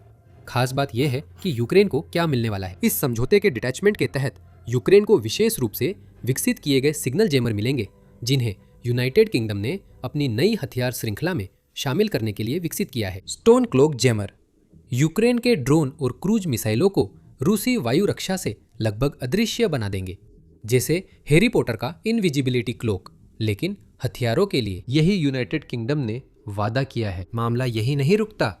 यूनाइटेड किंगडम यूक्रेन को स्टोन क्लॉक्स देने के साथ इन्हें बनाने का लाइसेंस भी दे रहा है। वैसे यूक्रेन के लिए ये कोई नई चीज नहीं है। यूनाइटेड किंगडम ने यूक्रेन को हजारों सिग्नल जैमर दिए हैं, हालांकि ये हजारों भी पर्याप्त नहीं है। 2026 में यूक्रेन का लंबी दूरी का अभियान तेज हुआ, जिससे रूस और कब्जे वाले इलाकों में दसियों हजार यूक्रेनी ड्रोन भेजे जा रहे हैं। यही यूक्रेन को चाहिए। दसियों हजार स्टोन क्लॉक्स की जरूरत है ताकि वो जितने ड्रोन भेज रहा है उनके साथ इनका इस्तेमाल कर सके। इस नए समझौते के तहत यूक्रेन को इस तकनीक के बौद्धिक अधिकार मिल जाएंगे ताकि वो इन्हें बड़े पैमाने पर बना सके, शायद इतने बड़े पैमाने पर कि यूके भी उसे संभाल न सके। जेलेंस्की की यात्रा से पहले बर्नहैम ने बताया कि उन्होंने यह फैसला क्यों लिया। ब्रिटेन यूक्रेन के साथ कंधे से कंधा मिलाकर खड़ा है और हमारा समर्थन अडिग बना हुआ है। रूस को हमारे संकल्प पर शक नहीं होना चाहिए। जब तक यूक्रेन में स्थायी शांति नहीं मिलती, हम पीछे नहीं हटेंगे, बर्नहैम ने कहा। स्टोन क्लॉक ब्रिटेन की स्वदेशी नवाचार क्षमता का बेहतरीन उदाहरण है, जो मोर्चे पर भी खुद को साबित कर चुका है, और ये हमारे दोनों देशों की सुरक्षा के लिए बेहद अहम होगा। ये वोल्डेमॉर्ट, माफ कीजिए, पुतिन के लिए एक संदेश था कि यूक्रेन के ड्रोन और मिसाइलें अब अदृश्य होने वाली हैं और वो इसके बारे में कुछ भी नहीं कर सकता। जितना यूके ये साबित करना चाहता है कि वो अब भी यूक्रेन के साथ खड़ा है, जो खुद पुतिन के लिए एक बड़ा झटका है, क्योंकि वो पूरे यूरोप में फूट डालने की कोशिश कर रहा है। इस नए समझौते में अपने हित का एक पहलू भी है। यूक्रेन को स्टोन क्लॉक्स बनाने और यूके को जैमर की तैनाती का डेटा इकट्ठा करने का मौका मिलता है, जिसकी उपयोगिता यूक्रेन में साबित हो चुकी है। ब्रिटिश सेना प्रमुखों ने कहा कि स्टोन क्लॉक की बड़े पैमाने पर तैनाती के बाद उसके प्रदर्शन का डेटा इकट्ठा किया जाएगा। यूके इस जानकारी का इस्तेमाल अगली पीढ़ी की मिसाइल और ड्रोन विकसित करने में करेगा। खासकर वो देखना चाहता है कि मौजूदा जैमर कैसे काम करता है, क्योंकि वह स्टोन क्लॉक को प्रोजेक्ट ब्रेकस्टॉप में शामिल करना चाहता है, जो एक आगामी कम लागत वाली क्रूज मिसाइल है। हम यह भी मानते हैं कि यूके और यूक्रेन दोनों ही स्टोन क्लॉक में सुधार करने के लिए एकत्र किए गए डेटा का उपयोग करेंगे, जिससे यह रूसी वायु रक्षा के मुकाबले और भी ज्यादा प्रभावी हो जाएगा। ये नया समझौता यूक्रेन के लिए कई कारणों से बहुत महत्वपूर्ण है, जिन्हें हम जल्द ही समझाएंगे। लेकिन सबसे बड़ा सवाल ये है कि स्टोन क्लॉक असल में है क्या। स्टोन क्लॉक एक नया सिग्नल जैमर है जिसे ड्रोन और मिसाइलों में लगाया जा सकता है, जिससे ये वायु रक्षा प्रणालियों को पार कर सके। यूरोएक्टिव के मुताबिक ये छोटे जैमर टैबलेट के आकार के होते हैं और सीधे यूक्रेन द्वारा दागे जाने वाले हथियारों पर लगाए जा सकते हैं। ये उन सिग्नलों को जाम करके वायु रक्षा प्रणालियों को यूक्रेन के दागे गए हथियारों को ट्रैक और निशाना बनाने से रोकते हैं। इससे लगता है कि स्टोन क्लॉक सिर्फ वायु रक्षा प्रणालियों तक सीमित नहीं है, बल्कि उस रडार को भी प्रभावित करता है जो उस प्रणाली से जुड़ा होता है। इसके अलावा हमारे पास सिर्फ कयासों के अलावा ज्यादा जानकारी नहीं है। स्टोन क्लॉक शायद रेडियो फ्रीक्वेंसी जैमिंग से प्रक्षेपास्त्रों का पता लगाना कठिन करता है। क्योंकि कोई आधिकारिक डेटा शीट सार्वजनिक नहीं की गई है, हम मान सकते हैं कि इसमें रूसी प्रारंभिक चेतावनी और ट्रैकिंग रडार के रेडियो फ्रीक्वेंसी बैंड शामिल है। यूक्रेन को अपना स्टोन क्लॉक बनाने के लिए जरूरी पुर्जे जुटाने होंगे। इनमें सेमीकंडक्टर्स, एम्पलीफायर्स और आरएफ मॉड्यूल्स हैं, जिन्हें यूक्रेन अन्य हथियारों के लिए भी ला रहा है। शायद इन्हें जुटाने में उसे ज्यादा दिक्कत नहीं होगी। हालांकि वो इन पुर्जों की जितनी संख्या खरीद पाएगा उतनी ही संख्या में यूक्रेन अपने लिए स्टोन क्लॉक बना सकेगा और ये उसकी उत्पादन क्षमता को सीमित कर सकता है। लेकिन ये भविष्य की समस्या है। फिलहाल यूक्रेन इस बात से बेहद खुश होगा कि उसे ऐसा उपकरण बनाने का अधिकार मिल गया है जो रूस के खिलाफ उसकी जंग में बड़ा बदलाव ला सकता है। इससे पहले कि हम बदलाव का कारण समझे, याद दिला दूं कि आप मिलिट्री शो देख रहे हैं। अगर आपको हमारे चैनल की सामग्री पसंद आ रही है तो सब्सक्राइब करना और नोटिफिकेशन बेल दबाना न भूलें, ताकि आप यूक्रेन द्वारा इस्तेमाल किए जा रहे नवीनतम हथियारों के हमारे विश्लेषण को कभी मिस न करें। चलिए शुरू करते हैं उस चीज से जिसका मुकाबला स्टोन क्लॉक करने वाला है, रूस की एयर डिफेंस। इस चैनल पर बताया गया है कि डिफेंस बुरी तरह फेल हो रही है, क्योंकि 2026 में यूक्रेन के ड्रोन ऑपरेटर रूसी ठिकानों पर सैकड़ों हमले कर चुके हैं। फिर भी ये समस्या बनी हुई है। और अगर रूस की बात मानी जाए तो यूक्रेन के जितने ड्रोन अपने टारगेट तक पहुंचते हैं उससे कहीं ज्यादा रूस उन्हें बीच में ही इंटरसेप्ट कर लेता है। उदाहरण के लिए अल जजीरा के अनुसार रूस के रक्षा मंत्रालय ने दावा किया कि 24 जुलाई से पहले की रात रूस की एयर डिफेंस ने यूक्रेन के 571 ड्रोन एक ही हमले में तबाह किए। 2025 के अंत तक रॉयल यूनाइटेड सर्विसेज इंस्टीट्यूट के अध्ययन में पाया गया कि यूक्रेन के लॉन्च किए गए ड्रोन में 10% से कम ही लक्ष्य तक पहुंचते हैं। आधे साल बाद भी स्थिति स्पष्ट नहीं है। लेकिन यहाँ सबसे महत्वपूर्ण बात यह है कि यूक्रेन चाहता है कि उसकी लंबी दूरी की हमले पहले से भी ज्यादा प्रभावी हो। एयर डिफेंस पर सीधे हमला करना इसमें मदद करता है, क्योंकि ऐसा करने से ड्रोन और मिसाइलों के लिए सुरक्षित हवाई रास्ते बन जाते हैं। अब यूक्रेन का लक्ष्य और अधिक सफलता है। अगर यूक्रेन 600 ड्रोन लॉन्च करे और उनमें से 20% या 30% लक्ष्य तक पहुंचे तो क्या होगा? यही चीज यूके के स्टोन क्लॉक फैसले से मुमकिन हो सकती है। अगर यूक्रेन इन उपकरणों का बड़े पैमाने पर उत्पादन कर सके ताकि रूस और कब्जे वाले इलाकों में ज्यादातर प्रोजेक्टाइल्स पर इन्हें लगाया जा सके, उसके पास जबरदस्त फोर्स मल्टीप्लायर होगा। सोचिए इसका क्या असर होगा। जैसे यूक्रेन द्वारा की जा रही रिफाइनरियों पर हमले, ये हमले पहले ही असरदार हैं। 25 जुलाई को यूक्रेन ने अपनी सीमा से 2000 किमी दूर ट्यूमेन रिफाइनरी पर हमला किया, जिससे आग लग गई। अगर और ड्रोन रक्षा प्रणाली पार करते तो आग और बढ़ जाती। इन हमलों की लागत के लिहाज से भी यूक्रेन को फायदे हैं। हालांकि ड्रोन लंबी दूरी के हमलों को अंजाम देने का एक कम लागत वाला तरीका पेश करते हैं, लेकिन यूएवी के झुंड भेजना जो अपने लक्ष्य तक नहीं पहुंचते, इसका मतलब है कि यूक्रेन हर हमले के साथ दसियों हजार अगर लाखों नहीं तो डॉलर बर्बाद कर रहा है। फिर भी स्टोन क्लॉक इसे बदल सकता है। यूक्रेन की गहरे हमले की रणनीति इसके परिणाम से बदल जाती है।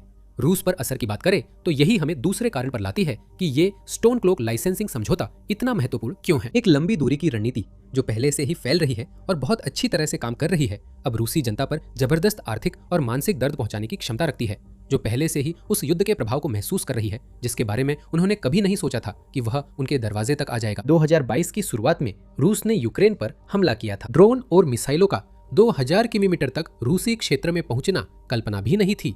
यहाँ तक कि शुरुआती हमला असफल रहा और यूक्रेन को पश्चिमी मिसाइलें मिलने लगी। उन मिसाइलों की रेंज ने हमलों को रूस के सीमा क्षेत्रों क्रीमिया और काला सागर तक सीमित किया था, लेकिन 2026 तक स्थिति बदल गई है। अब यूक्रेन सिर्फ लंबी दूरी के हमले करने में सक्षम नहीं है, जैसा कि हमने ट्यूमेन में देखा। अब यूक्रेन इतनी बार हमले कर रहा है कि सबसे शांत दिमाग वाले रूसी भी परेशान हो उठे हैं। मई की रिपोर्ट में यूनाइटेड 24 मीडिया ने बताया कि यूक्रेन का डीप स्ट्राइक अभियान तेज हुआ है। अगस्त 2024 में यूक्रेन ने रूसी सैन्य ठिकानों पर 1000 से अधिक ड्रोन दागे। जुलाई 2025 में यह संख्या बढ़कर 3000 हो गई, लेकिन मार्च 2026 में यूक्रेन ने एक ही महीने में लगभग 7000 ड्रोन इस्तेमाल किए, जो दूसरी तरफ के क्षेत्र में दागे गए प्रोजेक्टाइलों की कुल संख्या के मामले में यूक्रेन को रूस से आगे ले जाने के लिए काफी था। रूस में अब कोई इलाका पूरी तरह शांत नहीं बचा। सिर्फ सुदूर पूर्व के क्षेत्र यूक्रेन के ड्रोन से सुरक्षित हैं, जो इतने दूर हैं कि उनका खास महत्व नहीं है। इसके अलावा ये इलाके पुतिन को केवल सैनिक भर्ती करने के लिए एक क्षेत्र प्रदान करते हैं। इन हमलों का मकसद सिर्फ संख्या से कहीं ज्यादा है। यूक्रेन रूस की अर्थव्यवस्था को कमजोर करने और पुतिन की जनता को जंग के प्रभाव की याद दिलाने की कोशिश कर रहा है। आर्थिक रूप से यूक्रेन के ड्रोन असर दिखा रहे हैं। 6 जुलाई की एक रिपोर्ट में टेलीग्राफ ने बताया कि 2025 में युद्ध के आर्थिक असर से 5 लाख रूसी दिवालिया हो गए और देश अब गंभीर बैंकिंग संकट झेल रहा है। निकट भविष्य में विकास की संभावना भी नहीं दिखती। रूस के अर्थव्यवस्था मंत्रालय को 2026 के लिए अपने सकल घरेलू उत्पाद यानी जीडीपी वृद्धि के अनुमान को 1.3% से घटाकर 0.4% करना पड़ा है। 2027 के लिए भी यही सच है, जहां अब जीडीपी वृद्धि का अनुमान 2.8% की जगह 1.4% कर दिया गया है। और ये तो रूस के सवार कर पेश किए गए आंकड़े हैं। तो आप निश्चिंत रहिए कि देश की असली स्थिति इससे कहीं ज्यादा खराब है। यूक्रेन के गहराई तक किए गए हमले इन आर्थिक समस्याओं का एक बड़ा कारण रहे। उन्होंने रूस में ईंधन संकट बढ़ाया है, जो अधिकतर क्षेत्रों में फैल गया और क्रीमिया के कब्जाधारियों के लिए खास परेशानी बना है। अब मध्यम और लंबी दूरी के हमलों से इन्हें अलग थलग किया जा रहा है। यूक्रेन ने आम नागरिक व्यवसायों जैसे रूस के अमेज़न माने जाने वाले वाइल्ड बेरीज पर भी हमला शुरू कर दिया है। वाइल्ड बेरीज उतना मासूम नहीं है जितना रूस दिखाता है। यह ई-कॉमर्स प्लेटफॉर्म ड्रोन, पुर्जे और सैन्य उपकरण बेचता है। यूक्रेन ने जुलाई में इसके वेयरहाउस पर कई बार हमला किया है। इसका मतलब अरबों डॉलर का माल जलकर राख हो जाता है। जो उद्यमी अपने व्यवसाय के लिए वाइल्ड बेरीज पर निर्भर थे, उनके लिए ये झटका बेहद घातक है। वाइल्ड बेरीज ने अब अपने पोर्टल पर सैन्य श्रेणियां छिपा दी है। यही दिखाता है कि यूक्रेन के लंबी दूरी के हमले कितने डरावने ढंग से प्रभावी हैं। अब इसमें स्टोन क्लोक भी जोड़े। इन इनविजिबिलिटी क्लोक्स को अपने ड्रोन पर लगाकर एक ऐसा अभियान जो पहले ही रूस की अर्थव्यवस्था और लोगों को बहुत दर्द दे रहा है और भी तेज हो जाएगा। यूक्रेन को अपने लॉन्च किए जाने वाले ड्रोन की संख्या बढ़ाने की जरूरत नहीं पड़ेगी। ये रूस में पहले से भेजे जा रहे ड्रोन की इसी संख्या के साथ और ज्यादा प्रभावी हो जाएगा। नई लाइसेंस डील का समय भी बिल्कुल सही है। 26 जुलाई को सैन्य नेताओं से मिलने के बाद जेलेंस्की ने कहा कि यूक्रेन ने रूस में हमले के लिए नई सैन्य लक्ष्यों की सूची बनाई है। आज हमने अभियानों को जारी रखने और प्राथमिकता वाले लक्ष्यों की सूची को रूस पर प्रभाव और युद्ध खींचने की उसकी क्षमता के अनुसार अपडेट करने पर सहमति जताई, जेलेंस्की ने कहा। आगे कहा, मुख्य उद्देश्य रूस पर कूटनीतिक दबाव बढ़ाना है, हथियारों के पुर्जों का उत्पादन रोककर, तेल व आर्थिक नुकसान पहुंचाकर और युद्ध को परिचित मैदान पर लाकर। स्टोन क्लोक के लाइसेंस और उत्पादन की व्यवस्था शायद इन खास लक्ष्यों को प्रभावित करने के लिए समय पर तैयार नहीं हो पाएगा, लेकिन भविष्य में और भी लक्ष्यों को सूचीबद्ध किया जाएगा। यूक्रेन के ड्रोन रूस में जा रहे हैं और स्टोन क्लॉक से लेस होकर लक्ष्यों के हृदय स्थल तक और भी नियमित रूप से पहुंचेंगे, जिन्हें यूक्रेन अपने ऑपरेटरों को सौंपता है। स्टोन क्लॉक रूस के लिए चिंता की एक और वजह बनेगा। ये दिखाता है कि यूक्रेन अपने साझेदारों के साथ पुतिन की अपेक्षा से कहीं अधिक सहयोग कर रहा है। फिर से आइए याद करें कि 2022 में रूस यूक्रेन को हमेशा कैसा देश समझता था। रूस के लिए यूक्रेन एक कमजोर देश था। हाँ, उसने शुरुआती विशेष सैन्य अभियान को रोकने में कामयाबी पाई, लेकिन उसके बाद वह इसलिए टिक पाया क्योंकि पश्चिमी देश यूक्रेन को अरबों डॉलर के हथियार भेज रहे थे। युद्ध के शुरुआती कुछ वर्षों में यूक्रेन इन हथियारों पर बहुत निर्भर था, लेकिन अब बदलाव आ गया है। 2022 में यूक्रेन जो भी हथियार मिलते स्वीकार कर लेता था। वह पूरी तरह सहायता प्राप्तकर्ता की भूमिका में था, जो पुतिन को ठीक लगता था। जितनी नफरत व्लादिमीर पुतिन को सामूहिक पश्चिम से थी कि वे यूक्रेन की मदद के लिए आगे आ गए, वे मानते थे कि वे पश्चिमी नेताओं को सहायता रोकने के लिए मना सकते हैं। बस यूक्रेन को ऐसा परजीवी दिखाना था जो जिंदा रहने का हकदार नहीं था। लक्ष्य था फूट डालना। 2026 में यूक्रेन उतना कमजोर नहीं है जितना रूस दिखाता था। सच में वह कभी नहीं था, लेकिन अब हम एक ऐसे देश का रूप देख रहे हैं जो यूरोपीय और वैश्विक रक्षा क्षेत्रों में सक्रिय योगदान करता है, न कि ऐसा राष्ट्र जो केवल दूसरों पर जीवित रहने के लिए निर्भर करता है। यूके द्वारा स्टोन क्लोक का लाइसेंस यूक्रेन को देना सिर्फ हथियार बनाने की अनुमति नहीं है, इसका बड़ा महत्व है। ये मान्यता है द यूक्रेन का रक्षा क्षेत्र आकार और जटिलता दोनों में इतना बढ़ चुका है कि उस पर यूके की सेना द्वारा विकसित सबसे आधुनिक उपकरणों में से एक के निर्माण का भरोसा किया जा सकता है। यहाँ जो हम देख रहे हैं वह यूक्रेन को एक उभरती हुई रक्षा महाशक्ति के रूप में मान्यता देना है। यूक्रेन का रक्षा क्षेत्र, जिसकी कीमत आक्रमण की शुरुआत में $1 अरब थी, अब इतना बढ़ गया है कि इसकी क्षमता $55 अरब से भी ऊपर पहुंच गई है। यूक्रेन अब सिर्फ सहायता प्राप्त करने वाला देश नहीं है, बल्कि ये एक योगदानकर्ता भी है। और यूके द्वारा स्टोन क्लोक लाइसेंस देना इस तथ्य की मान्यता है कि यूक्रेन ब्रिटिश रक्षा में एक मूल्यवान साझेदार बन गया है, जैसे यूके यूक्रेन के लिए एक मूल्यवान साझेदार है। हम 2026 में इस तरह की चीजें हैरान करने वाली नियमितता के साथ होते हुए देख रहे हैं। स्टोन क्लोक उन उन्नत तकनीकों की बढ़ती श्रृंखला में बस नवीनतम है, जिन्हें उत्पादन के लिए यूक्रेन को लाइसेंस दिया जा रहा है। इससे पहले अमेरिका ने चौंकाने वाली घोषणा की थी कि वह पेट्रियट इंटरसेप्टर मिसाइल के उत्पादन का लाइसेंस यूक्रेन को देने जा रहा है, जिसका मतलब है कि दुनिया की सबसे उन्नत वायु रक्षा मिसाइलों में से एक अब यूक्रेन की धरती पर बनाई जाएगी। डिफेंस एक्सप्रेस ने 23 जुलाई को बताया कि रेथियोन अब यूक्रेन के साथ पेट्रियट मिसाइल लाइसेंसिंग डील के लिए बातचीत कर रही है। जुलाई की शुरुआत में फ्रांस ने यूक्रेन को कई हथियारों का लाइसेंस दिया, जिससे वो एस्टर 30 वायु रक्षा मिसाइल, असम बॉम्बर किट्स और स्कैल्प क्रूज मिसाइलें स्वयं बना सके। इन सौदों और स्टोन क्लोक एग्रीमेंट से स्पष्ट है कि यूक्रेन यूरोपीय रक्षा में अहम कड़ी बन गया है। यूके इस तथ्य को मानता है और उसे इस बात में अहमियत दिखती है कि यूक्रेन उसके इस उपकरण का निर्माण करे, क्योंकि यूक्रेन इस उपकरण का परीक्षण वैसे कर सकता है जैसे कोई और देश नहीं कर सकता, और वह इसे इतनी विश्वसनीयता से बना सकता है कि युद्ध समाप्त होने के बाद यूक्रेन यूके के लिए स्टोन क्लॉक्स का उत्पादन भी कर सकता है। अटलांटिक काउंसिल ने यूक्रेन को यूरोप की ढाल बताया है, जिसमें सच्चाई भी है। अगर रूस पूरे यूरोप का दुश्मन है तो यूक्रेन एक खाका तैयार कर रहा है और अपने साझेदारों को तैयारी के लिए कीमती समय भी दे रहा है। पुतिन की बात करें तो स्टोन क्लोक डील से साफ है कि पुतिन की यूक्रेन के साझेदारों को बांटने और डराने की कोशिशें नाकाम हैं। बर्नम ने नई डील की घोषणा में यही कहा, रूस अब भी बांटने की कोशिश करेगा और पर्दे के पीछे छाया जंग तेज कर यूक्रेन को मिल रहे समर्थन को रोकने की कोशिश फिर करेगा। साझेदार देशों की जमीन पर तोड़फोड़ की घटनाएं दर्ज की गई है। साथ ही ड्रोन घुसपैठ और समुद्र के नीचे केबल्स के पास ऑपरेशंस भी हुए हैं। गलत सूचना फैलाना और प्रवास को हथियार बनाना यूके जैसे देशों को डराने के लिए किया जा रहा है, ताकि वे यूक्रेन को ऐसे उपकरण बनाने का लाइसेंस देना बंद कर दें जो रूस को कमजोर और यूक्रेन को मजबूत बनाता है। यह असरदार नहीं है। यूक्रेन के साझेदार सब कुछ समझते हैं और जानते हैं कि पुतिन जो कुछ भी कर रहे हैं उसके पीछे हताशा है। यूके का हैरी पॉटर स्टाइल हथियार यूक्रेन में आने वाला सबसे नया हथियार है। रूस की सारी कोशिशों के बावजूद, चाहे वे मनाने की हो या डराने की, ये आखिरी नहीं होगा और स्टोन क्लोक उन हथियारों की बढ़ती सूची में शामिल हो जाएगा जिन्हें यूक्रेन खुद बना रहा है, ताकि रूस को पत्थर युग में वापस भेज सके। अगर आप रूसी प्रचार सुने तो आपको एक ऐसे यूक्रेन युद्ध के बारे में सुनने को मिलेगा जो बिल्कुल योजना के मुताबिक चल रहा है। क्रेमलिन कहेगा कि रूस के सैनिक यूक्रेन में तबाही मचाते घूम रहे हैं। डोनबास गिरने के करीब है और यूक्रेन के हर उस ड्रोन को जो रूस में भेजा जाता है, रूस की विश्व स्तरीय वायु रक्षा गिरा देती है। यूक्रेन के गिरने में अब बस वक्त की बात है। ये तो अब 4 साल से भी ज्यादा, करीब 4.5 साल से वक्त की ही बात बनी हुई है। क्रेमलिन की सुनाई कहानियों के पीछे झांकने पर बिल्कुल अलग हकीकत सामने आती है। रूस जीत रहा है, बिल्कुल, उसने आदर्श सैनिक बना लिए हैं और वे बड़ी जीतें हासिल कर रहे हैं। लेकिन इसमें एक ही समस्या है, इनमें से कुछ भी असल में मौजूद नहीं है। रूस की इकलौती जीतने वाली सेना नकली है। पुतिन आपसे और अपने लोगों से झूठ बोल रहे हैं, इसमें वह AI इस्तेमाल कर रहे हैं।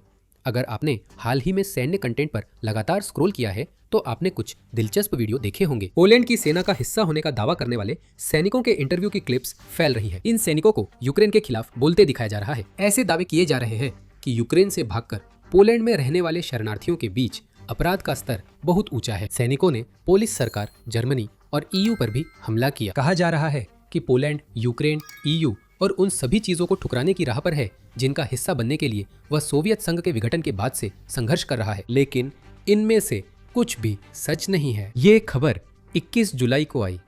यूक्रेन में खास बढ़त न मिलने पर रूस ने वहां फूट और असंतोष फैलाने के लिए झूठ बोलना शुरू कर दिया। इन झूठों के लिए रूस अपने सैनिकों के नकली संस्करणों का सहारा नहीं ले रहा है। वे सैनिक यूक्रेन में मर रहे हैं। इसके बजाय रूस ने पोलिश सैनिकों के AI डीपफेक बनाए हैं। वह इसका इस्तेमाल यूक्रेन और उसकी सेना की आलोचना के लिए कर रहा है। यूक्रेन के सेंटर फॉर काउंटरिंग डिसइंफॉर्मेशन ने रिपोर्ट में रूसी फर्जीवाड़ा उजागर किया, जिससे पता चलता है कि प्रचार युद्ध जीतने की अपनी बेताब कोशिशों में रूस कितनी दूर जा सकता है। केंद्र का कहना है कि विश्लेषण से पता चला है कि ये सभी सैनिक पूरी तरह से AI द्वारा बनाए गए किरदार हैं। ध्यान दें, दृश्य शैली और कंटेंट डिलीवरी का तरीका वही है जो रूसी AI बॉट फार्म्स में इस्तेमाल होता है। ये क्लिप्स, जिनमें सभी पुरुष पोलिश सैन्य वर्दी में दिख रहे हैं, कई सोशल मीडिया प्लेटफॉर्म्स पर घूम रही है, जिनमें YouTube, Facebook, Instagram और TikTok शामिल हैं। वीडियो की जांच में कई हेरफेर के संकेत मिलते हैं,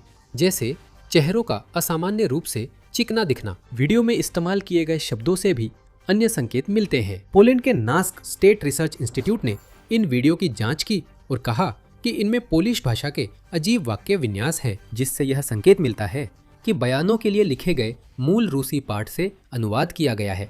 साथ ही इसमें कहीं कहीं सिरिलिक अक्षर भी डाले गए हैं। अब बात यूनिफॉर्म्स की है। पोलिश सैनिकों की यूनिफॉर्म की तस्वीरें मिल जाती हैं, लेकिन रूस को इसकी चिंता नहीं थी। क्लिप्स की यूनिफॉर्म्स पोलिश नहीं बल्कि रूसी और बेलारूसी सैन्य पोशाकों जैसी लगती है। रूस इस बात पर भरोसा कर रहा है कि लोग ध्यान नहीं देंगे या फिर उन्हें संकेत पहचानने की पर्याप्त जानकारी नहीं होगी, और यही काम कर रहा है। पोल्स की रेडियो की रिपोर्ट के मुताबिक एक YouTube चैनल ने करीब 50 ऐसी क्लिप्स पोस्ट की हैं, जिनमें सबसे लोकप्रिय को 3 लाख व्यूज मिले हैं। अन्य वीडियो, जिनमें 1 अक्टूबर में बनाई गई थी, जिसमें दावा किया गया था कि पोलिश सैनिक यूक्रेनी शहर लविव को जब्त करने की मांग कर रहे हैं, उनका पहले ही खंडन हो चुका है, क्योंकि वीडियो पर वायो का वाटरमार्क साफ दिखता है। ये रूस की कपटी चाल है, लेकिन ये चौंकाने वाली बात नहीं है। क्रेमलिन जानता है कि वह वास्तव में यह दावा नहीं कर सकता कि रूसी सेना यूक्रेन में अच्छा प्रदर्शन कर रही है। वो कोशिश करता है, लेकिन हकीकत सबके सामने है। तो रूस ने नकली सेना बनाई है, जिसमें फर्जी पोलिश सैनिकों को दिखाकर यूक्रेन के खिलाफ प्रोपोगेंडा फैलाया गया। और दुनिया को ये यकीन दिलाने की कोशिश की गई कि एक अहम सहयोगी मुंह मोड़ चुका है। पुलिस सैनिक ही क्यों? यूक्रेन और पोलैंड सहयोगी है, लेकिन उनके बीच तनाव है जिसका रूस ने फायदा उठाया है। 2026 की शुरुआत में पोलैंड और यूक्रेन के बीच दरारें आने लगी थी। पोलैंड के राष्ट्रपति कारोल नावरोकी ने यूक्रेन के राष्ट्रपति वोलोदिमीर जेलेंस्की से पोलैंड का सर्वोच्च सम्मान order of the white eagle, जो पोलैंड का सर्वोच्च राजकीय सम्मान है, वापस ले लिया। यह तब हुआ जब जेलेंस्की ने यूक्रेनी सैन्य इकाई का नाम यूपीए रखने की मंजूरी दी, जिसका मतलब है यूक्रेनी विद्रोही सेना के नायक। पोलैंड में कई लोगों ने इसे अपमान समझा। यूपीए नाम को लेकर तनाव है क्योंकि द्वितीय विश्व युद्ध में इसी नाम के समूह ने वोलिनिया और पूर्वी गैलिसिया में 1 लाख पोलिश लोगों की हत्या की थी। पोलैंड इसे नरसंहार मानता है, इसलिए इस समूह के नाम पर किसी यूक्रेनी इकाई का नाम रखना यूक्रेन के सबसे कट्टर समर्थकों में से एक पोलैंड के लिए हद से ज्यादा था। रूस ने इस मौके का फायदा उठाकर सोशल मीडिया पर सामने आई कई क्लिप्स में अपने एआई से बने पोलिश सैनिकों से इस मुद्दे को उठवाया है। स्पष्ट टकराव के बावजूद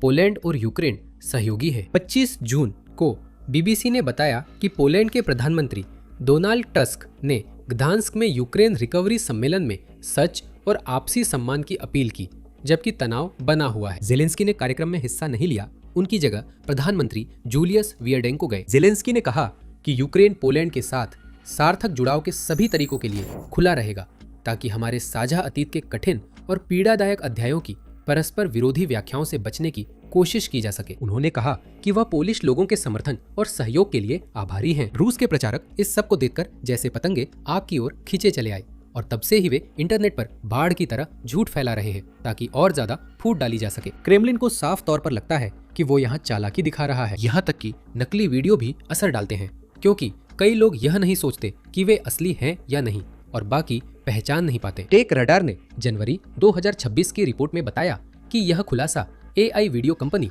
रनवे के अध्ययन से हुआ। 1000 प्रतिभागियों से सवाल पूछने पर रनवे ने पाया कि स्वयंसेवक सिर्फ 57.1% मामलों में सही पहचान पाए कि वीडियो असली है या एआई द्वारा बना। यह तो मुश्किल से सिक्का उछालने से थोड़ा ही बेहतर है और यह दिखाता है कि रूस कितनी आसानी से लोगों के दिमाग से खेल सकता है, खासकर उन लोगों के साथ जो सोशल मीडिया पर इस तरह के क्लिप्स देखते समय शायद आधा ही ध्यान देते हैं। क्रेमलिन को इन वीडियो को देखने के लिए लोगों की जरूरत नहीं है, वो चाहता है लोग ये फर्जी संदेश सुने। असल में रूस को चाहिए कि लोग इन्हें सुने, क्योंकि उसे पता है कि यूक्रेन में जो कुछ हो रहा है उसकी सच्चाई सामने आना एक बड़ी तबाही होगी। रूस की फर्जी सेना लोगों का ध्यान खींच रही है और उनकी राय बदल रही है, लेकिन उसकी सेना बुरी तरह नाकाम हो रही है। डोनेट्स्क में रुकी हुई और अन्य जगहों पर जमीन खो रही रूस की सेना के सैनिक बड़ी संख्या में मारे जा रहे हैं। रूस हर दिन 1000 से 1500 सैनिक खो रहा है और यह संख्या लगातार बढ़ती जा रही है। जून में रूस ने 39,490 सैनिक गंवाए और अल जजीरा के अनुसार वहां हर महीने 24,000-30,000 अनुबंधित सैनिकों की भर्ती के बावजूद इस संख्या को पूरा करने में जूझ रहा है। ये सच्चाई रूस आपसे छिपाना चाहता है। एक सेना जो यूक्रेन में असफल हो रही है और अकल्पनीय पैमाने पर मौतें। रूस नकली पुलिस सैनिक बनाता है जो रूसी बेलारूसी वर्दी में यूरोपीय संघ, यूक्रेन व पोलैंड की बुराई करते हैं, वो भी रूसी से अनुवादित भाषा में। और ये फर्जीवाड़ा और भी बढ़ जाता है। जो हम यहाँ देख रहे हैं वह कोई अलग थलग घटना नहीं है। ये रूस द्वारा वर्षों से यूक्रेन की सच्चाई छुपाने के लिए चलाए जा रहे बड़े दुष्प्रचार अभियान का हिस्सा है। सिर्फ पोल्स ही नहीं, और भी डीपफेक किए जा रहे हैं। यूक्रेनी सैनिकों के साथ भी यही हुआ। यही चीज हम मिलिट्री शो में कवर करते हैं। हम रूस के आक्रमण की सच्चाई बताते हैं। अगर आपको हमारा कंटेंट पसंद आ रहा है और आप और देखना चाहते हैं तो सब्सक्रिप्शन और नोटिफिकेशन बटन बस एक क्लिक दूर है।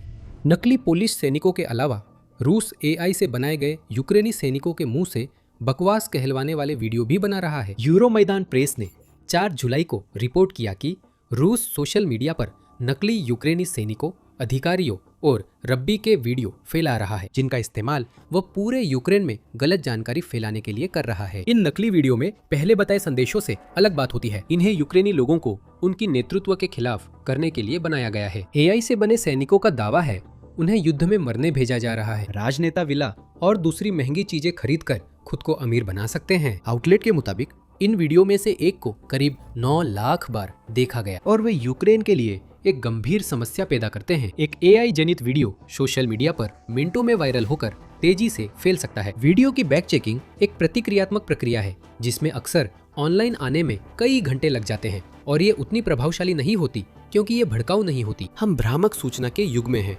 जो रूस को पसंद है। रूस ये कई सालों से कर रहा है। ये video social media bot network का छोटा हिस्सा है जो सालों से फर्जी वीडियो फैला रहे हैं। उदाहरण के लिए अगस्त 2024 में यूक्रेनी मीडिया आउटलेट टेक्सटी ने एक टिकटॉक नेटवर्क पर जांच की जिसमें 2000 अकाउंट थे और ये सभी फर्जी थे जो एंटी मोबिलाइजेशन हैशटैग साझा कर रहे थे। कुछ दस्तावेजों में यूक्रेनी सैनिकों के AI जनित वीडियो हैं जहां वे पोक्रोव्स्क जैसे स्थानों पर रूसी सेना के आगे आत्मसमर्पण करते दिखते हैं। ये सब यूक्रेनी लोगों को यह विश्वास दिलाने के लिए बनाया गया है कि उनका देश रूस के खिलाफ युद्ध हार रहा है। 2026 में बदलाव इन वीडियो की प्रकृति में है। रूस ने पहले AI कंटेंट से फर्जी वीडियो फैलाए हैं जिनमें AI से बने लोग होते हैं जिनकी असली अथॉरिटी नहीं होती। 2026 में ऐसा नहीं हो रहा है, चाहे AI की प्रगति के कारण हो या रूस द्वारा इस्तेमाल की जा रही तकनीक पर उसकी बेहतर पकड़ के कारण। इन नए वीडियो की लहर में कथित अथॉरिटी फिगर्स पर ध्यान केंद्रित किया गया है। सैनिक, सैन्य नेता और अन्य जो खुद को धार्मिक या राजनीतिक नेता बताते हैं अब वे संदेश दे रहे हैं जो रूस भेजना चाहता है। इनमें से कुछ भी असली नहीं है, लेकिन फर्क नहीं पड़ता। अगर फर्जी वीडियो वायरल हो जाए तो नुकसान ठीक करने में दिल लगते हैं, खासकर जब दर्शक आगे जानने की कोशिश करें। मोल्फार इंटेलिजेंस इंस्टीट्यूट ने एक सूची जारी की है कि अगर आप सुनिश्चित नहीं है कि आप AI द्वारा बनाया गया कंटेंट देख रहे हैं या नहीं तो किन बातों का ध्यान रखें। चेहरों पर अनियमित पलक झपकने से उत्पन्न अनकैनी वैली इफेक्ट जैसे दृश्य दोष, माइक्रो एक्सप्रेशंस की अनुपस्थिति जो नकली पॉलिस सैनिकों के वीडियो में साफ तौर पर नहीं दिखती, और आवाज का वीडियो से असामंजस्य होना, ये सभी संकेत हैं। स्रोत की गुमनामी और एक ही वीडियो का कुछ ही मिनटों में दर्जनों अकाउंट्स पर अचानक दिखना भी संकेत है। इंस्टीट्यूट कहता है कि अकाउंट्स को भी जांचें। अगर वे नए हों या उनमें सिर्फ एक ही तरह के वीडियो हों तो यह इस बात का अच्छा संकेत है कि आप किसी बॉट फार्म को देख रहे हैं। लाइव वीडियो के शुरुआती मिनटों या घंटों में सैकड़ों हजारों लाइक्स और सामान्य कमेंट्स आना भी संकेत हो सकता है। रूस मानता है कि लोग ये कदम नहीं उठाएंगे, इसलिए वो फर्जीवाड़ा करता है।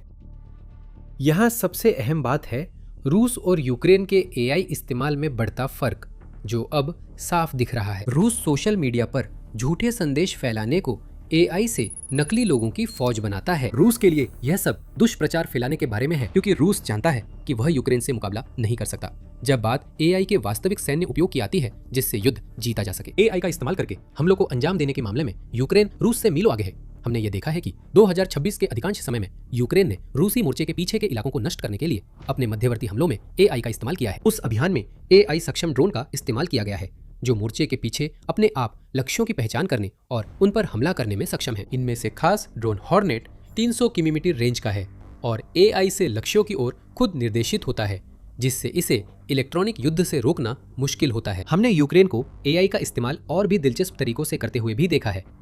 23 जुलाई को यूनाइटेड 24 मीडिया ने मरीचिका पर रिपोर्ट की थी। ये एक AI युक्त युद्ध क्षेत्र योजना प्रणाली है जिसे महत्वपूर्ण युद्ध क्षेत्र निर्णय लेने में लगने वाले समय को कम करने के लिए डिजाइन किया गया है। इस प्रणाली से यूक्रेन निर्णय का समय 12 घंटे से घटाकर कुछ मिनट कर सकता है क्योंकि AI सेकंडों में दर्जनों दस्तावेजों का विश्लेषण व रिपोर्ट कर सकता है। पहले मानव कमांडरों को ये दस्तावेज छांटने में घंटों लगते थे। यूक्रेन में चल रहे युद्ध की तरह तेज गति वाले युद्ध में ये देरी रूसी लक्ष्य पर सफल हमला करने और उस लक्ष्य को खो देने के बीच का फर्क हो सकती है क्योंकि वह छुप गया है। यहाँ एक बहुत ही दिलचस्प विरोधाभास देखने को मिलता है। यूक्रेन युद्ध के मैदान में नतीजे पाने के लिए AI का इस्तेमाल करता है जबकि रूस इसका इस्तेमाल नकली सैनिक और वीडियो बनाने के लिए करता है ताकि उन लोगों को धोखा दिया जा सके जो उतना ध्यान नहीं दे रहे जितना देना चाहिए। नकलीपन सिर्फ AI द्वारा बनाए गए वीडियो तक ही सीमित नहीं है। युद्ध के मैदान में यूक्रेन को अच्छा करते हुए देखकर रूस ने जमीन पर हो रही घटनाओं के बारे में खुलेआम झूठ बोलना शुरू कर दिया है। रूस के आक्रमण पर अपने 22 जुलाई के आकलन में institute for the study of war ISW ने बताया कि रूस शांति के लिए अत्यधिक मांगे कर रहा है जिसमें डोनबास सौंपना भी है। रूस उन दावों का समर्थन ऐसे इलाकों पर कब्जे की रिपोर्टों से करता है जो बहुत हुआ तो बढ़ा चढ़ाकर पेश की गई है। सबसे बुरी स्थिति में ये पूरी तरह से झूठ है। रूसी रक्षा मंत्रालय ने 22 जुलाई को एक रूसी प्रचार टेलीग्राम चैनल का प्रचार किया यह दावा करते हुए कि रूसी बलों ने 2026 के पहले 6 महीनों में 2226 वर्ग किलोमीटर क्षेत्र पर कब्जा कर लिया। ISW ने इस बात का आकलन करने के लिए सबूत देखे हैं। रूसी बलों ने 2026 में अब तक केवल 81.1 वर्ग किलोमीटर क्षेत्र पर ही शुद्ध रूप से कब्जा किया है, आंशिक रूप से 2026 की वसंत गर्मी में यूक्रेनी जवाबी कार्रवाई के कारण। और ISW की रिपोर्ट के अनुसार 2026 में अब तक 626.85 वर्ग किलोमीटर क्षेत्र पर कब्जा या घुसपैठ की गई है। 2100 वर्ग किलोमीटर से अधिक दावे वाले क्षेत्र का रूसी नियंत्रण में न होना बड़ी अतिशयोक्ति है और ये वही है जिस पर रूस ने जोर दिया है अपने इस दावे के साथ कि उसकी सेनाओं ने किलेबंद कॉन्स्टेंटिनोवका शहर पर कब्जा कर लिया है। जुलाई की शुरुआत में ये दावे फैले जिन्हें यूक्रेन के जनरल स्टाफ ने तुरंत खारिज कर दिया। जनरल स्टाफ के मुताबिक यूक्रेन अब भी शहर में अपने मोर्चों पर कायम है। CNN के अनुसार स्वतंत्र मैपिंग स्रोत और यूक्रेनी सैनिकों की वीडियो गवाही इस दावे को झूठा साबित करती है। रूस घुसपैठियों को शहर भेजता है, उन्हें वीडियो के लिए झंडे लहराने को कहता है और वे फिर छिपने के ठिकानों में लौट जाते हैं जहां वे यूक्रेन के ड्रोन द्वारा पकड़े जाने का इंतजार करते हैं। ये सब झूठ और प्रोपोगेंडा है, जैसे AI वीडियो। लेकिन यही तो रूसी तरीका है। रूस का असली सामूहिक विनाश का हथियार झूठ है, जिसे वे दशकों से इस्तेमाल कर रहे हैं। इस सब में सबसे बड़ी विडंबना ये है